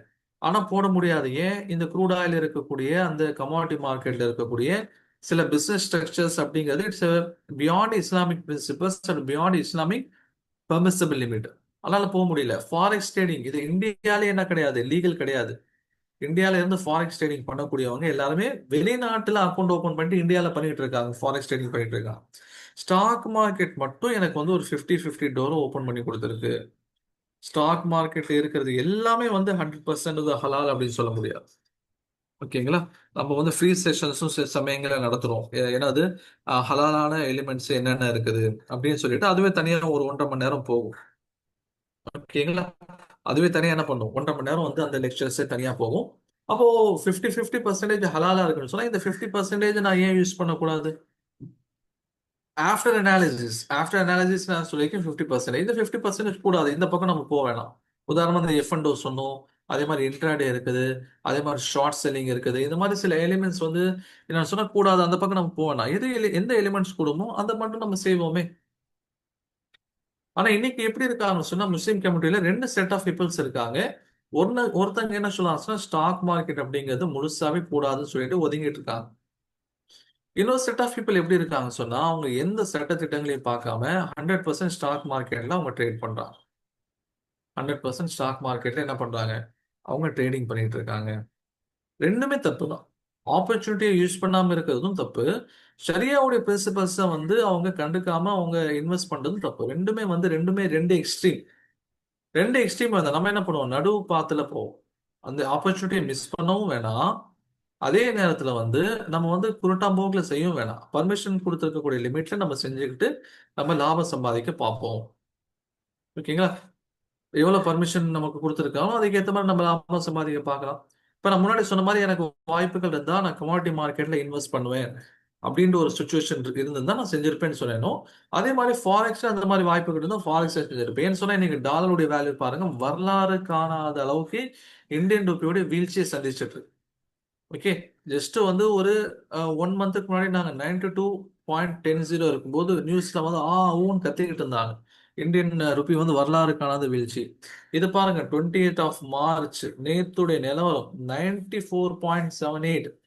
கிட்டத்தட்ட இந்தியன் ருபி எங்க போயிருச்சு, இது வரைக்கும் இந்த லெவலையும் தாண்டி போயிட்டு இருக்கு. இது நிக்காம போயிட்டு இருக்கு. ஓகேங்களா, நிக்காம யூஎஸ் டாலருடைய மதிப்பு கூடிக்கிட்டே இருக்கு, இந்தியன் டாலருடைய மதிப்பு குறைஞ்சிக்கிட்டே இருக்கு. அப்போ ஃபாரெக்ஸ் ட்ரேடிங் பண்றதுக்கு எனக்கு பர்மிஷன் இருந்தா நான் இந்த மாதிரியான ட்ரேடு என்னால பண்ணியிருக்க முடியும். ஆனா அதை பண்ண முடியல. அதை வந்து இஸ்லாமிக் வே ஆஃப் இன்வெஸ்ட் ஏற்ற மாதிரி மாற்ற முடியல. ரிசர்ச் பண்ணதுக்கு ஆள் இல்லை, ரிசர்ச் பண்ணி சொல்றதுக்கு ஆள் இல்லை. இன்ஃபேக்ட் சொல்ல போனா இஸ்லாமிக் பேங்கிங் அண்ட் ஃபினான்ஸுங்கிற ப்ரோக்ராம் தான் தமிழ்நாட்டுல இருந்து போய் ஜாயின் பண்ணிக்க ஃபர்ஸ்ட் பர்சன் நான் தான். இது வந்து பெருமைக்காக சொல்லல, இத்தனை காலங்களா எப்படி இவ்வளவு பெரிய ஒரு ஃபீல்டை வந்து கவனிக்காம விட்டாங்க கம்யூனிட்டி அப்படிங்கிறது இன்னைக்கு ஒரு கேள்விக்குறியா இருக்கு. இதுக்கப்புறமும் நம்மளுடைய ஃபினான்ஷியல் பிளானிங் நம்ம பண்ணலாம் அப்படின்னு சொன்னா அல்லாஹ் பாதுகாக்கணும். அப்போ வந்து இன்னைக்கு பள்ளிவாசல பாக்குற மாதிரி ஏதாவது ஒரு மெடிக்கல் எமர்ஜென்சி வந்துட்டா துண்டை ஏந்தி நிற்கக்கூடிய நிலைமைகள் தான் பல மக்களுக்கு இன்று உருவாகும். ஓகேங்களா? அல்லது வந்து பாத்தீங்கன்னு சொன்னா யாராவது உதவி செய்வாங்களான்னு சொல்லிட்டு ஆஜியாரா போய் பார்த்து சந்திக்க வேண்டிய சூழ்நிலைகள் உருவாகும். அதுக்கு முன்னாடி நம்ம ரெடி ஆகணும். அதே மாதிரி வந்து இஸ்லாமிக் வே ஆஃப் இன்வெஸ்ட்மெண்ட்ல நம்ம கொண்டு வரணும். இருக்குதான்னு பார்க்கணும், இல்லைன்னா நம்ம கொண்டு வரணும். ஏன்னா சில மியூச்சுவல் ஃபண்ட்ஸ் அந்த மாதிரி இருக்கு. ஓகேங்களா? ஏன்னா சில மியூச்சுவல் ஃபண்ட்ஸ் அந்த மாதிரி இருக்கு. எப்படி மியூச்சுவல் ஃபண்ட்ஸ் இருக்குது? மியூச்சுவல் ஃபண்ட்ஸ் அப்படிங்கிறது மூணு மியூச்சுவல் ஃபண்ட்ல வந்து என்ன பண்ணலாம், முஸ்லிம்ஸ் இன்வெஸ்ட் பண்ணலாம். இன்னைக்கு எக்கச்சக்கமான மியூச்சுவல் ஃபண்ட் பிளான்ஸ் இருக்கு. இப்போ அந்த மியூச்சுவல் ஃபண்டுங்கிறது இப்போ நம்முடைய தேவைக்கு ஏற்ற மாதிரி கொண்டு வந்திருக்காங்க. அந்த மாதிரி இன்சூரன்ஸ் கொண்டு வரணும், அந்த மாதிரி ஒரு பென்ஷன்ஸ் ஃபண்ட் கொண்டு வரணும், அந்த மாதிரி ஹெல்த் இன்சூரன்ஸ் கொண்டு வரணும். இது மூலியமா வந்து ஒரு எக்கனாமிக் பிளானிங்கை வந்து நம்ம உருவாக்கணும். ஓகே, இப்போ இன்னைக்கு இருக்கக்கூடிய சுச்சுவேஷன், மார்க்கெட்டுடைய சுச்சுவேஷன் நீங்க பயந்தீங்க சொன்னா நீங்க ஆக்சுவலா பயந்திருக்க வேண்டியது கொரோனாக்கு தான். ஏன்னா கொரோனாங்கிறத முன்னாடி சொன்ன மாதிரி இது வரைக்கும் உலகமே சந்திச்சிடாத ஒரு பிரச்சனை. கொரோனா வந்தா என்ன ஆகும், கொலைப்பாங்களா மாட்டாங்களான்னு கூட தெரியாத ஒரு சூழ்நிலையில கொரோனா வந்துச்சு. இப்ப பாருங்க 2020 அந்த நேரத்துல பாத்தீங்கன்னா மார்க்கெட் 12,000 பாயிண்ட்ல இருந்து இறங்கி எவ்வளவு தூரம் வந்துருச்சு, கிட்டத்தட்ட வந்து 7,000 பாயிண்ட் வந்துருச்சு. 2020 அந்த பிப்ரவரிக்கு அப்புறம் இந்த லாக்டவுன் போட ஆரம்பிச்சாங்களா அந்த சந்தர்ப்பம். ஆனா அந்த சந்தர்ப்பத்திலையும் பாத்தீங்கன்னா மார்க்கெட் அதுக்கப்புறம் வந்து ஏற ஆரம்பிச்சிருச்சு. ஓகே, ஏன்? ஏன்னா கொரோனா நேரத்துல சில நிறுவனங்களுக்கான ஆப்பர்ச்சுனிட்டி அதிகமாச்சு. என்ன நிறுவனங்கள்? ஃபார்மசி. ஓகேங்களா, ஃபார்மா நிறுவனங்களுக்கெல்லாம் அப்போ ஜாக்பாட்னே சொல்லலாம். ஏன்னா மருந்து சாப்பிட்றவங்க சாப்பிட்டே ஆகணும். மருந்து சாப்பிட்றவங்க எண்ணிக்கை அதிகமாயிருச்சு. ஏன்னா வீட்லயே இருக்காங்க. சில பேருக்கு வந்து டெம்பரரியா பிபி வந்துருச்சு. ஓகே, ஒய்ஃப் கூட வீட்ல இருந்து அதே மாதிரி வந்து டெம்பரரியா சுகர் வந்துருச்சு. சில பேருக்கு வந்து வெளியே போகாம தூக்கம் வரல, தூக்க மாத்திரை வாங்கி சாப்பிட ஆரம்பிச்சாங்க. இந்த மாதிரி வந்து ஃபார்மா நிறுவனங்களுக்கான பிசினஸ் வந்து டபுள் ஆக ஆரம்பிச்சிருச்சு. அப்ப என்ன பண்ணிட்டாங்க, எந்த நிறுவனங்கள்லாம் க்ளோஸ் ஆச்சோ அதுல இருந்து பணத்தை எடுத்து ஃபார்மால போட ஆரம்பிச்சிட்டாங்க. அதே மாதிரி ஐடி செக்டர் பூம் ஆச்சு. அப்போதான் அவங்க ஒர்க் ஃப்ரம் ஹோம் அப்படிங்கிற கான்செப்ட் அப்போதான் ஆரம்பிச்சு. அது இன்னைக்கு வரைக்கும் நீண்டுட்டு இருக்கு. ஐடி நிறுவனங்கள் என்ன பண்ணிட்டாங்கன்னா, இவங்க ஆஃபீஸ்க்கு வந்தாங்கன்னா இவங்களுக்கு வந்து ஏசி போட்டு தரணும், இவங்களுக்கு வந்து சாப்பாடு ஏற்பாடு பண்ணணும், இவங்களுக்கு வந்து டாய்லெட் க்ளீன் பண்ணதுக்கு ஆள் வைக்கணும், இவங்களுக்கு வந்து கேப் அரேஞ்ச் பண்ணணும். அதுக்கு பேசாம நீங்க வீட்டில இருந்து வேலை செய்யுங்க, எனக்கு இந்த செலவெல்லாம் மிச்சமாயிரும் சொன்னதுனால ஐடி ஃபீல்டுக்கு எந்த பாதிப்பும் இல்லாமல் இருந்துச்சு. அப்ப என்ன பண்ணாங்க, மற்ற ஃபீல்ட்ல இருந்து ஃபார்மால போட்ட மாதிரி ஐடில பணம் போட்டாங்க. இந்த ரெண்டு ஃபீல்டும் க்ரோ ஆகிட்டு இருந்துச்சு. எதுக்காக சொல்லணும்னா, உலகமே சந்திச்சிடாத ஒரு பிரச்சனையில இருந்து மார்க்கெட் மீண்டு வந்துருச்சுன்னா, இந்த மிடில் ஈஸ்ட் பிரச்சனை எல்லாம் உலகம் சந்திச்சிடாத பிரச்சனையா? பல வருடங்களா நடந்திருக்கு. இதுக்கு முன்னாடி பல சந்தர்ப்பங்கள் நடந்திருக்கு. நிச்சயமா அதுல இருந்து என்ன பண்ணிரும், மீண்டு வரும். அப்ப நம்ம இப்ப உருவாகக்கூடிய ஆப்பர்ச்சுனிட்டிஸ் நம்ம யூஸ் பண்ணிக்கணும். ரொம்ப எனக்கு வந்து பயமா இருக்கு சார் அப்படின்னா, நீங்க தாராளமா என்ன பண்ணலாம், டெய்லி ரூ. 1000 நீங்க இன்வெஸ்ட் பண்ணிட்டே இருக்கலாம். இன்னைக்கு வந்து ஒரு 1000, நாளைக்கு 1000, நாளைக்கு 1000 இது மாதிரி 3 மாசம் பண்ணிட்டு இருங்க. 3 மாசம் கழிச்சு அந்த பிரச்சனைகளா 3 மாசம்லாம் போகாது, அதிகபட்சம் 1 மாசம் முடிஞ்சிடும். 1 மாசம் கழிச்சு அதுக்கப்புறம் அந்த ஏறும்போது நீங்க என்ன பண்ணிடலாம்னா, விட்டதெல்லாம் சேர்த்து பிடிச்சாலும் ஓகேங்களா. 3 மாசத்துல எவ்வளோ நான் முன்னாடி உங்களுக்கு ஜேகே டயர் சொன்னா இல்லையா, 400 வந்து நிக்குதுன்ட்டு. இப்போ 400 நீங்க என்ன பண்றீங்க, ஒரு 25,000 ஸ்டாக் வாங்குறீங்க. ஓகே, 400 என்ன பண்றீங்க, 25,000 நீங்க ஸ்டாக் வாங்குறீங்க. இது வந்து என்ன பண்ணிரும், இனிஷியலா அந்த ஒரு 600 ரேஞ்சுக்கு வந்துட்டாலே உங்களுக்கு எவ்வளவு ப்ராஃபிட், 50%. அப்போ உங்களுடைய 25,000ங்கிறது 37,500 வளர்ந்து நிற்கும். ஓகே. இல்ல சார், அது வந்து பிரச்சனை சரியானதானே, இப்ப என்னால ஏதாவது பண்ண முடியுமா அப்படின்னு கேட்டா, தாராளமா இப்ப உங்களால பண்ண முடியும். இப்ப இந்த பிரச்சனையிலையும் வளரக்கூடிய நிறுவனங்கள் நிறைய இருக்கு. அதுல ஃபோக்கஸ் பண்ணணும். அதுக்காக நம்ம ப்ராப்பரா லேர்ன் பண்ணி அல்லது அட்வான்ஸ் குரூப்ல பேசிக் தெரிஞ்சவங்க அட்வான்ஸ் குரூப்ல ஜாயின் பண்ணி அவங்க வந்து அவங்களோட டிஸ்கஸ் பண்ணி போகும்போது அதுக்கான வாய்ப்புகள் அதிகமாக இருக்குது. ஓகேங்களா. அதுக்காக நம்ம என்ன பண்றோம் சொன்னா, விஷயம் தெரிஞ்சவங்க அட்வான்ஸ் குரூப்ல ஜாயின் பண்றதுக்கு நீங்க ட்ரை பண்ணுங்க. இதை தாண்டி நிறைய விஷயங்கள், இது வந்து நம்ம 2 பேத்துக்கு பொதுவா இருக்கணுங்கிறதுக்காக சில காமனான விஷயங்களை இங்க அனலைஸ் பண்ணோம். பர்டிகுலரா அந்த இந்த மாதிரியான விஷயங்கள், இந்த மாதிரியான சில டெக்னிக்ஸ்லாம் வந்து நம்ம டைரக்டா நம்ம அந்த கோர்ஸ்ல வந்து நம்ம டிஸ்கஸ் பண்ணோம். ஷரியாவுடைய பிரின்சிபல்ஸ் என்ன இருக்குது, பேசிக்ஸ்ல ஷரியாவுடைய பிரின்சிபல்ஸ், மியூச்சுவல் ஃபண்ட்ஸ், அதே மாதிரி டெக்னிக்கல் ஃபண்டமெண்டல் அனாலிசிஸ், இது எல்லாத்தையும் என்ன பண்ணுவோம்னு சொன்னா பேசிக்ஸ்ல நம்மளுடைய ஓவராலா நம்ம உள்ள போய் பார்த்தோம்னா இதா பேசிக் டெர்மினாலஜி என்னென்ன டெர்மினாலஜிஸ் நமக்கு தெரியும். ஏன்னா ஒவ்வொரு ஃபீல்ட்ல இருக்கிறவங்களுக்கு அந்த ஃபீல்ட்ல என்ன டெர்மினாலஜி யூஸ் பண்றாங்க அப்படிங்கிறது தெரியணுமா இல்லையா. அதனால பேசிக் டெர்மினாலஜிஸை பத்தி நம்ம டிஸ்கஸ் பண்ணுவோம். அதே மாதிரி இஸ்லாமிக் ஆங்கிள்ஸ் என்னென்ன சொல்றாங்க, அதே மாதிரி இன்வெஸ்ட்மெண்ட் அது ஃபண்டமெண்டல் அனாலிசிஸ் சேர்ந்து வந்துடும். அதே மாதிரி டெக்னிக்கல் அனாலிசிஸ் எங்க எங்கெல்லாம் ஸ்டாக் செலக்ட் பண்ணணும். ஏன்னா வந்து கிட்டத்தட்ட 6,000 சொச்சம் ஸ்டாக்ஸ் இருக்குது, எல்லாத்தையும் நம்மளால பார்த்துட்டு இருக்க முடியுமானா முடியாது. அப்ப பர்டிகுலரா இந்த ஸ்டாக்ஸ் எப்படி செலக்ட் பண்றது, அதே மாதிரி இந்த ஸ்டாக் மார்க்கெட் எப்படி ஹேண்டில் பண்றதுங்கிற சைக்காலஜி. ஓகே. அதே மாதிரி நம்ம கிட்ட நிறைய எப்படி டிமேட் அக்கௌண்ட் அப்படின்னு ஒன்று வரணும், எப்படி பேங்க் அக்கௌண்ட் இருக்கும் அந்த மாதிரி டிமேட் அக்கௌண்ட். இந்த டிமேட் அக்கௌண்ட்ங்கிறது என்ன, எங்க ஓப்பன் பண்ணணும், அது எல்லாத்தையும் நம்ம டிஸ்கஸ் பண்ணுவோம். அதே மாதிரி இன்டர்நேஷனல் லெவலில் எது இதெல்லாம் நம்முடைய இந்தியன் மார்க்கெட்டை பாதிக்கும், இந்த மாதிரியான பேசிக்கான விஷயங்கள் இருக்கு. Okay, தோராயமா வந்து 1.5 மாசம் வரைக்கும் நம்முடைய கோர்ஸ் போகும். அரௌண்ட் ஒரு 20 கிளாஸஸ் வந்து தியரி கிளாஸஸா இருக்கும். அதே மாதிரி வந்து ஒரு 5 கிளாஸ் வந்து நான் ப்ராக்டிக் கிளாஸ் உங்களுக்கு நடத்தி கொடுப்பேன். அதே மாதிரி வந்து ஸ்டூடெண்ட்ஸ் நீங்க நடத்தும் போது ஒரு 3 கிளாஸஸ், ஓவராலா ஒரு 28 கிளாஸஸ் வந்து ப்ராக்டிக்கல் கிளாஸஸ் போகும். சாட்டர்டே சாட்டர்டே சண்டே வந்து நம்முடைய கிளாஸஸ்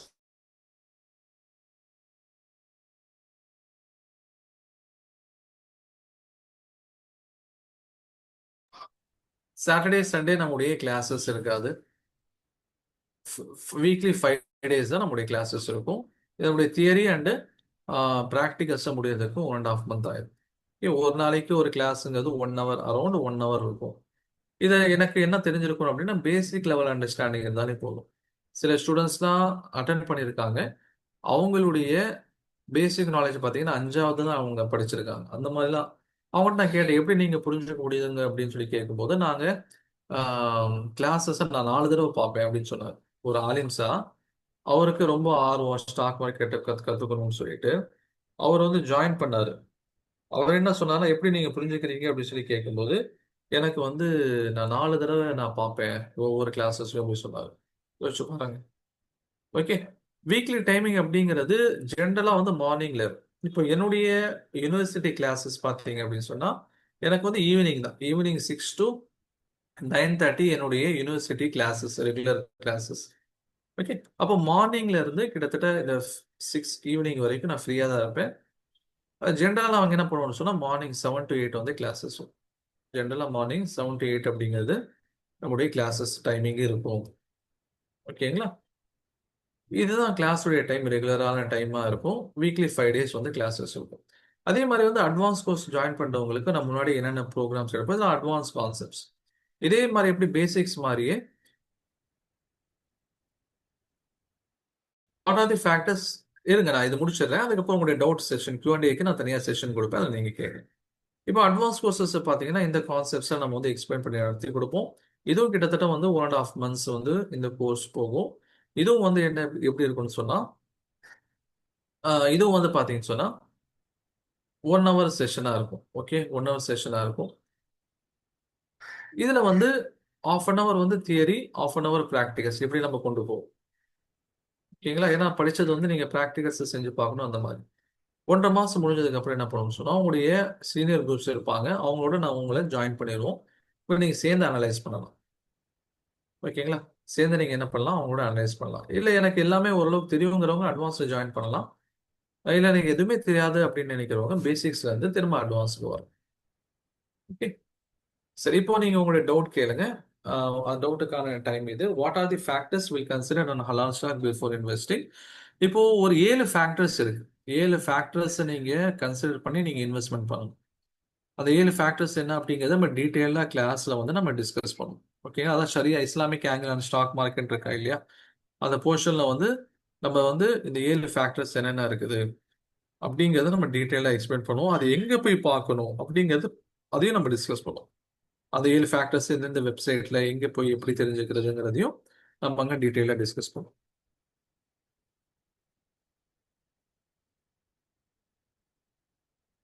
உங்கள் கொஸ்டின்ஸ் வந்து தாராளமாக நீங்கள் கேட்கலாம்.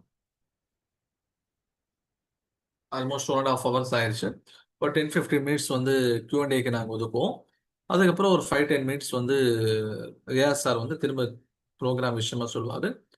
அதுக்கப்புறம் வைண்ட் அப் பண்ணிடுவோம். உங்களுக்கு ஏதாவது டவுட்ஸ் இருந்துச்சுனாலும் நீங்கள் தாராளமாக கேட்கலாம்.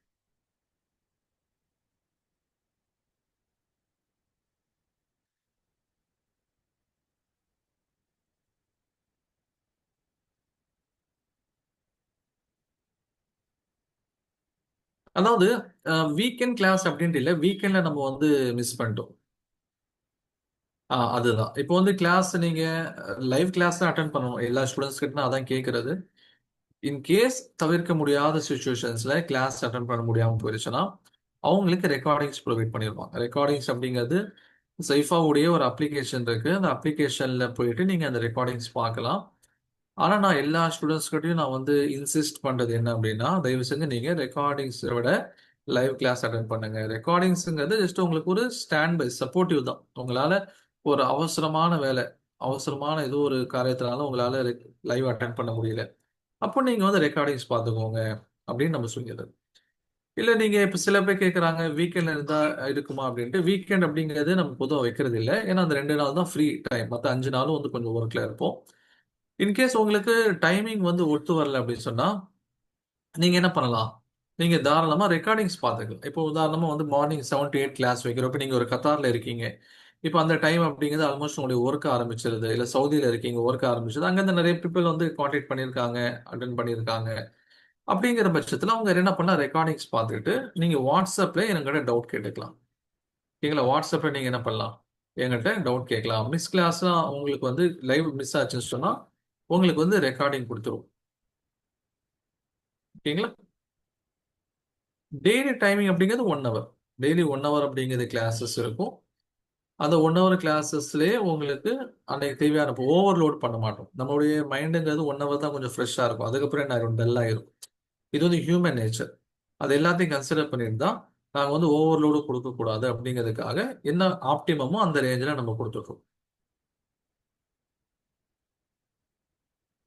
ஆமாம், 7 to 8 ஒரு டைம் உங்களுக்கு ஃபிக்ஸ் ஆயிடுச்சுன்னா, அது வந்து 6 to 7 இருந்தாலும் சரி, இல்லை 7 to 8 இருந்தாலும் சரி, இல்லை 8 to 9 இருந்தாலும் சரி, ஏதோ ஒரு டைம் ஃபிக்ஸ் ஆயிடுச்சுன்னா அந்த டைமில் தான் லைவ் கிளாஸஸ் இருக்கும்.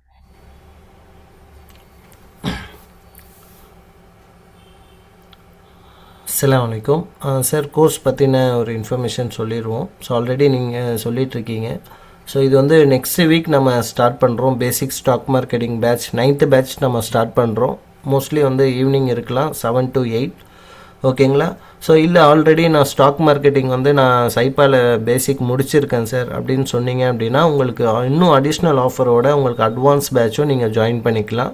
ஸோ அந்த மாதிரி ஓல்டு பேட்ச் இல்லை நியூவாக ஜாயின் பண்ணுறவங்க பேசிக் பேட்ச் ஜாயின் பண்ணோம் அப்படின்னா நான் சேட்பாட்டில் கொடுத்துருக்கேன். என்னுடைய காண்டாக்ட் நம்பரில் என்னுடைய வாட்ஸ்அப்பில் ரீச் பண்ணிக்கோங்க. ஸோ இது ஆக்சுவலாக நம்ம முன்னாடிலாம் வந்து 10,000 அப்படின்ற மாதிரி வச்சுருந்தோம். ஓகேங்களா? ஸோ அதுக்கப்புறம் நம்ம ட்ரெயினரோட டிஸ்கஸ் பண்ணிவிட்டு சைப்பர் ட்ரீயில் எப்போவுமே நாமினலாக இருக்கணும் சார் அப்படின்னு சொன்னோம். ஸோ நிறைய பேர் சவுதி பீப்புள்ஸ்லாம் அட்டன் பண்ணுறாங்க. சவுதியில் பீப்புள் அட்டன் பண்ணாலும் சரி, இல்லை வந்து லோக்கல் பீப்புள் அட்டன் பண்ணாலும் எல்லாத்துக்கும் ஒரே ஃபீஸாக தான் சார் இருக்கணும்னு சொல்லி நம்ம வந்து 6,000 அப்படின்னு சொல்லி டிக்ளேர் பண்ணோம். ஸோ அதுலேயும் வந்து இன்றைக்கி அட்டன் பண்ணுற ஜூம் பார்ட்டிசிபென்ட்ஸ்க்கு வந்து நம்ம இன்னும் அடிஷ்னலாக ஒரு 1000 ஆஃபர் கொடுத்து 5,000 இதுக்கான ஃபீஸ் வைக்கலாம் அப்படின்னு சொல்லி நம்ம ஃபிக்ஸ் பண்ணியிருக்கோம். ஸோ ஆல்ரெடி ஜாயின் பண்ணவங்க வந்து வெரி லிமிட்டட் சீட் தான் இருக்குது. ஆல்ரெடி ஜாயின் பண்ணவங்கள நாங்கள் என்ன பண்ணுவோன்னா, இப்போ நீங்கள் காமன் குரூப்பில் இருப்பீங்க, சைபாட்ரியோட காமன் குரூப்பில், ஓகேங்களா. பே பண்ணவங்கள நாங்கள் என்ன பண்ணுவோன்னா ஒரு பர்சனல் ப்ரைவேட் குரூப்பில் ஆட் பண்ணிடுவோம், வாட்ஸ்அப் குரூப்பில். ஸோ அதில் தான் நம்ம முகமது உமர் ட்ரெயினரும் இருப்பாங்க, ஓகேங்களா. 5,000 வந்து பேசிக் கோர்ஸ்க்காக, ஓகேங்களா. பேசிக் கோர்ஸ்க்கான ஃபீஸ் வந்து வெறும் 5,000 தான், ஓகேங்களா. அட்வான்ஸ் கோர்ஸ் வந்து பார்த்திங்கன்னா 15,000. அதை நம்ம எப்படி கொண்டு போகிறோம் அப்படின்னா, நீங்கள் ஃபஸ்ட்டு பேசிக் வந்து எங்ககிட்ட கம்ப்ளீட் பண்ணிடணும். பண்ணதுக்கப்புறம் உங்களுக்கு வந்து கொஞ்சம் ஒர்க் அவுட்லாம் பண்ணிவிட்டு அதுக்கடுத்து நீங்கள் அட்வான்ஸ் ஜாயின் பண்ணுறப்போ அந்த 15,000 ஃபீஸில் நீங்கள் ஆல்ரெடி பேசிக்கில் 5,000 பே பண்ணியிருப்பீங்கள, அதையே நாங்கள் ஆஃபராக டிஸ்கவுண்ட்டாக கொடுத்துட்டு நீங்கள் 15,000 பே பண்ண வேண்டாம், நீங்கள் 10,000 பே பண்ணால் போதுன்ற மாதிரி நம்ம பிளான் பண்ணிகிட்ருக்கோம், ஓகேங்களா.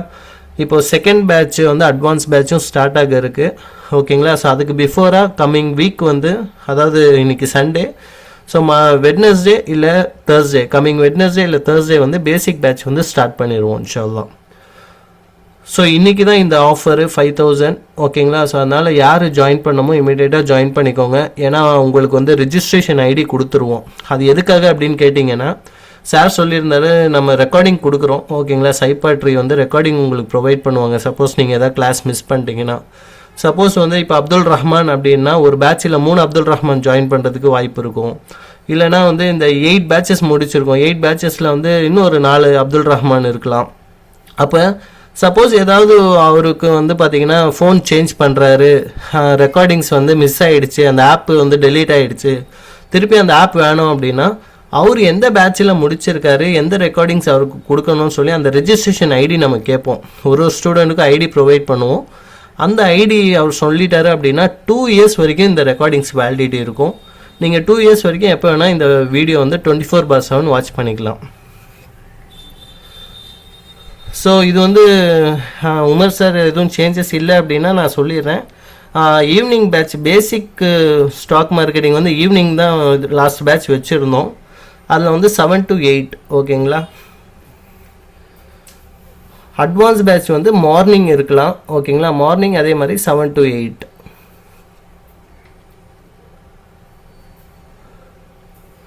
ஸோ இதில் வந்து நிறைய விமன்ஸ் வந்து கேட்குறாங்க, சார் நாங்கள் ஜாயின் பண்ணலாமா அப்படின்னா, முக்கியமாக உங்களுக்கான கோர்சஸ் தான் இது. ஏன்னா ஒரு விமன்ஸ் வந்து எல்லா வகையிலையும் வந்து ஃபேமிலிக்கு, ஹஸ்பண்டுக்கு சப்போர்ட் பண்ணணும் அப்படின்னு நினைப்பாங்க. சமைக்கிற விஷயத்தில், துணி துவைக்கிறது, பசங்களை ஸ்கூலுக்கு அனுப்புறது, லஞ்ச் கட்டுறது, எல்லாத்துக்குமே சப்போர்ட்டாக இருப்பாங்க. ஆனால் ஃபினான்ஷியலாக சப்போர்ட்டாக இருக்க வாய்ப்பு ரொம்ப கம்மியாக இருக்கும். ஏன்னா பெரும்பாலும் ஹவுஸ் ஒய்ஃபாக இருப்பாங்க, ஒரு ரெஸ்ட்ரிக்ஷன்ஸ் இருக்கும். அப்போ வீட்டிலே இருந்து நம்ம வந்து ஏர்ன் பண்ணி, ஓகேங்களா, ஃபேமிலிக்கு ஒரு சப்போர்ட் பண்ணலாமா அப்படின்னா அது உங்களுக்கான இந்த ஒரு ஆப்பர்ச்சுனிட்டி தான் இருக்குது. ஸோ அதனால் எல்லோரும் மறக்காமல் ஜாயின் பண்ணிக்கலாம். ஸோ நான் திருப்பியும் வந்து அந்த சாட்பாட்டில் அந்த மெசேஜ் அனுப்புகிறேன், பேமெண்ட் டீட்டெயில்ஸு. ஸோ யாரெல்லாம் இந்த வாட்ஸ்அப் குரூப்பில் இல்லையோ நீங்கள் வாட்ஸ்அப் குரூப்பில் ஜாயின் பண்ணிக்கோங்க. ஸோ தட் இன்றைக்கி நடந்த ரெக்கார்டிங்ஸும் சரி, இதுக்கு முன்னாடி ஒரு ஓரியன்டேஷன் வச்சோம், அந்த ரெக்கார்டிங்ஸும் உங்களுக்கு கிடச்சிரும்.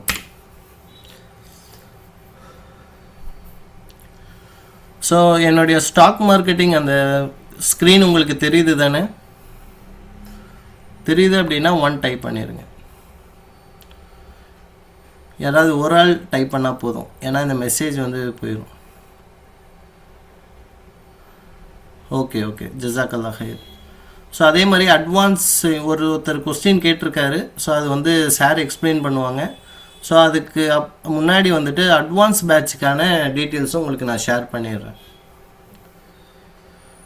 ஸோ ஓல்டு ஸ்டூடெண்ட்ஸ் பேசிக் பேட்ச் வந்து சைபாவில் முடித்தவங்க யாராவது அட்டென்ட் பண்ணுறீங்க அப்படின்னா உங்களுக்கான சிலபஸ் தான் இது, ஓகேங்களா. உங்களுக்கு வந்து மார்னிங் வந்து 7 to 8 கிளாஸ் ஸ்டார்ட் ஆகும், ஓகேங்களா.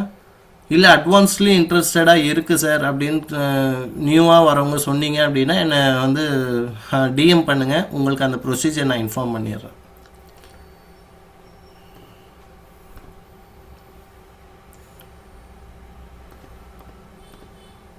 ஒரு கொஸ்டின் கேட்டிருக்காங்க, after attend the course can we do trade and stock on our own? இப்போ ஜென்ரலாக நம்ம வந்து கோர்ஸோட டியூரேஷன் 1.5 மந்த்னு சொல்லியிருக்கோம், 1.5 மாதம் போகும். அதுக்கப்புறம் 1.5 மாதம் நீங்கள் ஓனாக ட்ரைனிங் எடுக்கணும். ஓகே, உங்களுக்கு ஒரு டம்மி ஆப் ஒன்று கொடுத்துருவோம். அந்த டம்மி ஆப்பில் வந்து ஒரு 5 lakh கேஷ், டம்மி கேஷ் இருக்கும். அதை வச்சு நீங்கள் என்ன பண்ணிருப்பீங்க, ஓனாக நீங்கள் வந்து ட்ரைனிங் எடுத்துட்டு இருப்பீங்க. ஒரு 3 months கழிச்சு உங்களுக்கு ஒரு கான்ஃபிடன்ஸ் பில்ட் ஆகும். ஓகே, இப்போ நம்ம ஸ்டாக்ல லைவ் மார்க்கெட்ல உள்ள போகலாம் அப்படின்னு வரும்போது, இப்போ கொஞ்சம் கொஞ்சமா உள்ள வரணும். 5,000, 10,000, 15, 20 இந்த மாதிரி கொஞ்சம் கொஞ்சமா நீங்க உள்ள வந்தீங்க அப்படின்னு சொன்னா, அப்போ என்ன ஆகும் உங்களுக்கு, ஓகே எப்படி ஹேண்டில் பண்ணணுங்கிறது உங்களுக்கு தெரியும். அப்போ ஜென்ரலி ஒரு 3 monthsக்கு அப்புறம் நீங்க டைரக்டா உள்ள மார்க்கெட்டுக்குள்ள ஓனா இன்வெஸ்ட் பண்ண ஆரம்பிச்சோம். இல்லை நான் தனியாக போகிறதுக்கு எனக்கு பயமாக இருக்குது, நான் வந்து குரூப்பாக போகணும் அல்லது இன்னும் என்னுடைய அக்யூரேசி கூட்டணும் அப்படின்னு நினச்சிங்கன்னா, உங்களுக்கு அட்வான்ஸ் கோர்ஸை ஜாயின் பண்ணி அட்வான்ஸ் கான்செப்ட்ஸ் தான் முடிச்சுட்டு மற்ற அட்வான்ஸ் முடிச்சவங்களோட சேர்ந்து நீங்கள் குரூப்பாக போகலாம். இதுதான் பேசிக்கும் அட்வான்ஸ் இருக்கக்கூடிய வித்தியாசம். பேசிக்ஸை நீங்கள் ஓனாக கற்றுக்கிட்டு நீங்கள் வந்து சரியாக செய்ய போகிறீங்க. அட்வான்ஸில் வந்து அட்வான்ஸ் கான்செப்ட் கற்றுக்கிட்டு அக்யூரேசி இம்ப்ரூவ் ஆக்க போகிறீங்க. அது இல்லாமல் தனியாக செய்கிறத விட மற்றவங்களோட சேர்ந்து நடக்க போகிறீங்க.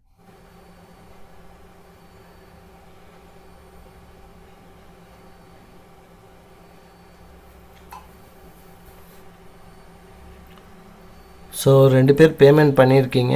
அது யார் பண்ணியிருக்கீங்க அப்படின்னு சொல்லி பேமெண்ட் பண்ணவங்களுக்கு ஒரு இன்ஃபர்மேஷன் சொல்லிடுறேன். யார் பேமெண்ட் பண்ணீங்களோ உங்களுடைய ஸ்க்ரீன்ஷாட்டும் உங்களுடைய ஃபுல் நேமும் எனக்கு அனுப்புங்க. ஸோ தட் வந்து நம்ம குரூப்பில் ஆட் பண்ணி உங்களுக்கு வந்து ரெஜிஸ்ட்ரேஷன் ஐடி கொடுத்துருவோம் இன்ஷா அல்லாஹ்.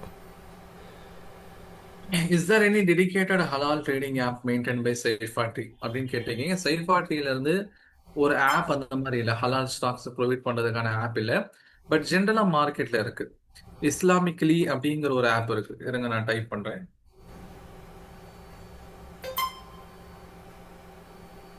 இப்படி ஒரு ஆப் இருக்குது, ஓகேங்களா. அதே மாதிரி பாத்தீங்க சொன்னா முசாஃபா அப்படிங்கிற ஒரு ஆப் இருக்குது, ஹலால் ஸ்டாக் அப்படிங்கிற ஆப் இருக்குது. இதெல்லாம் வந்து டீடைல்டு அனாலிசிஸ்க்கு உங்ககிட்ட என்ன பண்ணுவாங்க சொன்னா இயர்லி சார்ஜஸ் கேட்பாங்க. அநேகமா 3,000 நினைக்கிறேன். இந்த இயர்லி சார்ஜஸ் கேட்பாங்க. அவங்க வந்து இது ஹலாலா இல்லையா அப்படிங்கிறத மட்டும் அவங்க சொல்லிட்டு போயிடுவாங்க. ஓகே, அது வந்து நீங்க இன்வெஸ்ட் பண்ணலாமா கூடுமா கூடாது அதெல்லாம் அவங்க கிட்ட நீங்க எதிர்பார்க்க முடியாது. ஜஸ்ட் இந்த ஸ்டாக்ல கூடுமா கூடாதா அப்படிங்கிறத சொல்லிடுவாங்க. நீங்க சப்ஸ்கிரைப் பண்ணி வாங்கினீங்கன்னா டீட்டெயிலாக உங்களுக்கு கிடைக்கும். ஏன் இது செய்யக்கூடுன்னு சொல்றாங்க, ஏன் இது கூடாதுன்னு சொல்றாங்க அப்படிங்கிறது ஒரு டீட்டெயிலாக உங்களுக்கு கிடைக்கும்.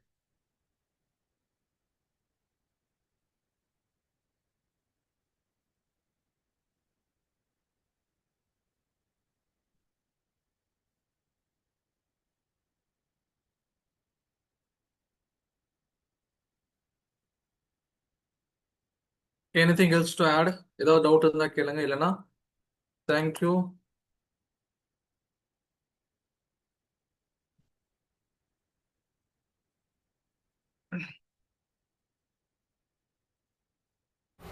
தேங்க்யூ சார், ஜஸாக்கல்லா ஹைர்.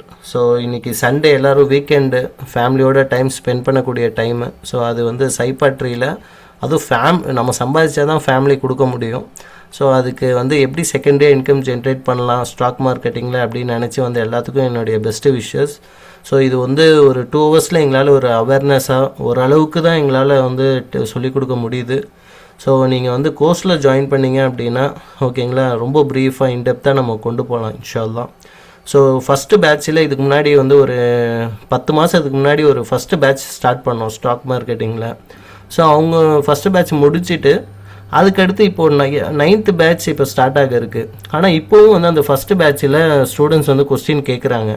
ஸோ அதுக்கும் வந்து மிஸ்டர் முகமது உமர் சார் அந்த எல்லா குரூப்லேயும் இருப்பார். ஸோ எந்த ஸ்டூடெண்ட்ஸ் கொஸ்டின் கேட்குறாங்களோ அந்த ஸ்டூடெண்ட்ஸ் பர்சனலாக கேட்டாலும் சரி இல்லை குரூப்பில் கேட்டாலுமே குரூப்லேயே போட்டுருவார். ஒருத்தர் இந்த மாதிரி கொஸ்டின் கேட்டாங்க, ஸோ அதுக்கு வந்து இதுதான் சொல்யூஷன் அப்படின்ற மாதிரி அவர் வந்து சொல்யூஷன் கொடுப்பாரு. ஸோ இது வந்து 1 மாதம் 1.5 மாதம் நம்ம ட்ரைனிங் முடித்தாலும் இது அதோட அஸ்ஸலாமு அலைக்கும் அப்படின்னு சொல்லி முடிகிற விஷயம் கிடையாது. ஸோ இது வந்து ஒரு கடல் மாதிரி அப்படின்னு முன்னாடி உமர் சார் சொல்லுவார். ஒரு ஸ்டாக் மார்க்கெட்டிங் அப்படின்றது ஒரு பெரிய கடல் மாதிரி, ஓகேங்களா. ஸோ அது வந்து இப்போ கொஞ்சம் கற்றுக்கிட்டோன்னா முழுசாக கற்றுக்கிட்ட மாதிரிலாம் கிடையாது, படிச்சுக்கிட்டே இருக்கிற மாதிரி. ஸோ அதனால் வந்து நம்ம டெய்லி வந்து அவர் பிஹெச்டி பண்ணுறாரு, ரிசர்ச் லெவலில் இது பண்ணிகிட்ருக்காரு. ஸோ அதனால் பெஸ்ட்டு ட்ரெயினராக வந்து நம்ம அவரை ஃபீல் பண்ணலாம். அவர் லேர்ன் பண்ணிக்கக்கூடிய ஒரு விஷயங்களும் அவர் வந்து பசங்க வந்து ஜாயின் பண்ணிட்டாங்கன்னா ஓகே சார், அதுக்கடுத்து நான் வந்து சொல்லக்கூடிய நான் கற்றுக்கிட்ட எல்லா விஷயமும் பசங்களுக்கு நான் சொல்லி தருவேன் அப்படின்ற மாதிரியும் சொல்லியிருக்காங்க. ஸோ அதனால் தாராளமாக நீங்கள் ஜாயின் பண்ணிக்கலாம். இப்போது ஒரு பேர் பேமெண்ட் பண்ணியிருக்கிறீங்க. ஸோ அது யார் அப்படின்றத எனக்கு வாட்ஸ்அப்பில் டீட்டெயில்ஸ் அனுப்புங்க. ஸோ என்னுடைய வாட்ஸ்அப் நம்பர் கேட்டிருக்காங்க 9043182896. என் நேம் ரியாஸ்.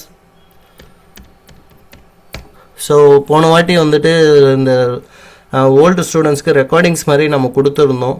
அந்த ரெக்கார்டிங்ஸ் வந்து பார்த்திங்க அப்படின்னா வெறும் மொபைலில் பார்க்குற மாதிரி தான் இருந்தது. அது வந்து நிறையா பெரிய ஸ்க்ரீனில் பார்க்க முடியல அப்படின்லாம் சொல்லி ஃபீல் பண்ணிட்டு இருந்தாங்க. ஸோ இப்போ நம்ம அட்வான்ஸாக பெரிய ஸ்க்ரீனில் பார்க்குற மாதிரி நம்ம டெவலப் பண்ணிகிட்ருக்கோம். ஓகேங்களா? ஸோ நீங்கள் ஜாயின் பண்ணுறதுக்குள்ளேயே அது வந்து ரெடி ஆயிரும். ஸோ நீங்கள் வந்து பெரிய ஸ்க்ரீனில் பார்க்குற மாதிரி நம்ம வந்து எல்லா சப்போர்ட்டும் பண்ணி கொடுத்துட்ருக்கோம். ஸோ அதனால் நீங்கள் ஜாயின் பண்ணிக்கலாம்.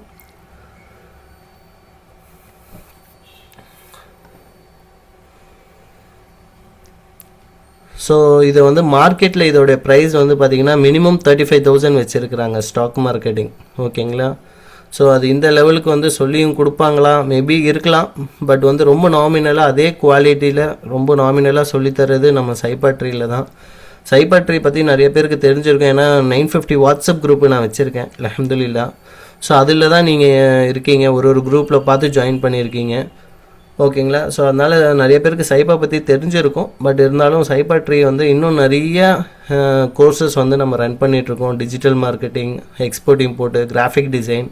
ஸோ உங்களுடைய சில்ட்ரன்ஸ் யாராவது இப்போது எக்ஸாம் முடிச்சு ஃப்ரீயாக இருக்கிறாங்க அப்படின்னா நிறைய ட்ரைனிங்ஸ் அவங்கள நீங்கள் வந்து ஜாயின் பண்ணி விடலாம். எல்லாமே உங்களுக்கு என்ன கோர்சஸ் தேவைப்படுது அப்படின்றத எங்ககிட்ட நீங்கள் சொல்லலாம். ஸோ எங்ககிட்ட இருக்கிற ட்ரைனிங்ஸை நாங்கள் ஃபுல் ஃப்ளெஜாக கொடுக்கறதுக்கு ரெடியாக இருக்கும்.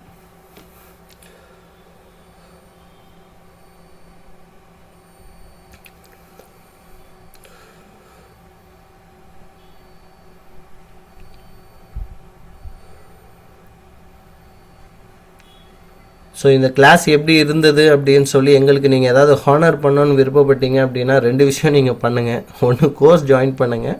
2வது வந்து இந்த கோர்ஸ் எப்படி இருக்குது அப்படின்னு சொல்லி எங்களுக்கு சைபாட்ரி அப்படின்னு சொல்லி நீங்கள் கூகுளில் போட்டிங்க அப்படின்னா எங்களுடைய அட்ரஸ் பேஜ் வரும். அதில் ரிவ்யூஸ் நீங்கள் கொடுக்கலாம். ஸோ இந்த ட்ரைனிங் வந்து ஸ்டாக் மார்க்கெட்டிங் அட்டன் பண்ணோம், ஸோ அது எந்த லெவலில் இருந்துச்சு நீங்கள் சொன்னீங்கன்னா அந்த பாசிட்டிவ் ஃபீட்பேக் வந்து எங்களுக்கு இன்னும் என்கரேஜ் பண்ண வைக்கும். இதே மாதிரி நிறைய கோர்சஸ் வந்து உங்களுக்கு வந்து அவேர்னஸாக கொடுக்கணும் அப்படின்னு எங்களுக்கு வந்து ஒரு எந்துவாக இருக்கும். ஸோ அதனால் நிறைய பேர் வந்து இதுக்கு ரிவ்யூஸ் கொடுங்க இன்ஷா அல்லாஹ்.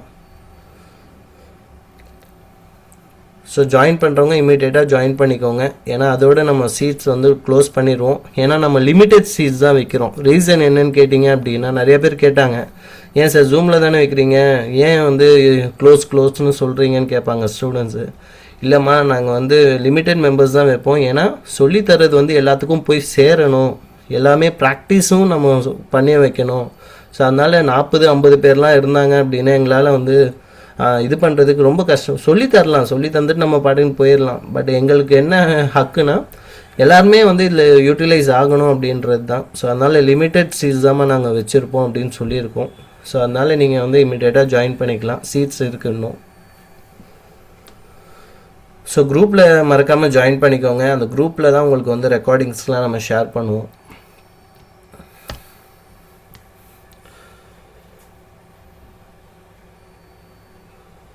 ஸோ இந்த செஷன் எண்ட் பண்ணிடலாம். ஸோ யாருக்காவது டவுட் அப்படின்னா நான் கொடுத்துருக்க காண்டாக்டுக்கு என்னை காண்டாக்ட் பண்ணுங்கள்.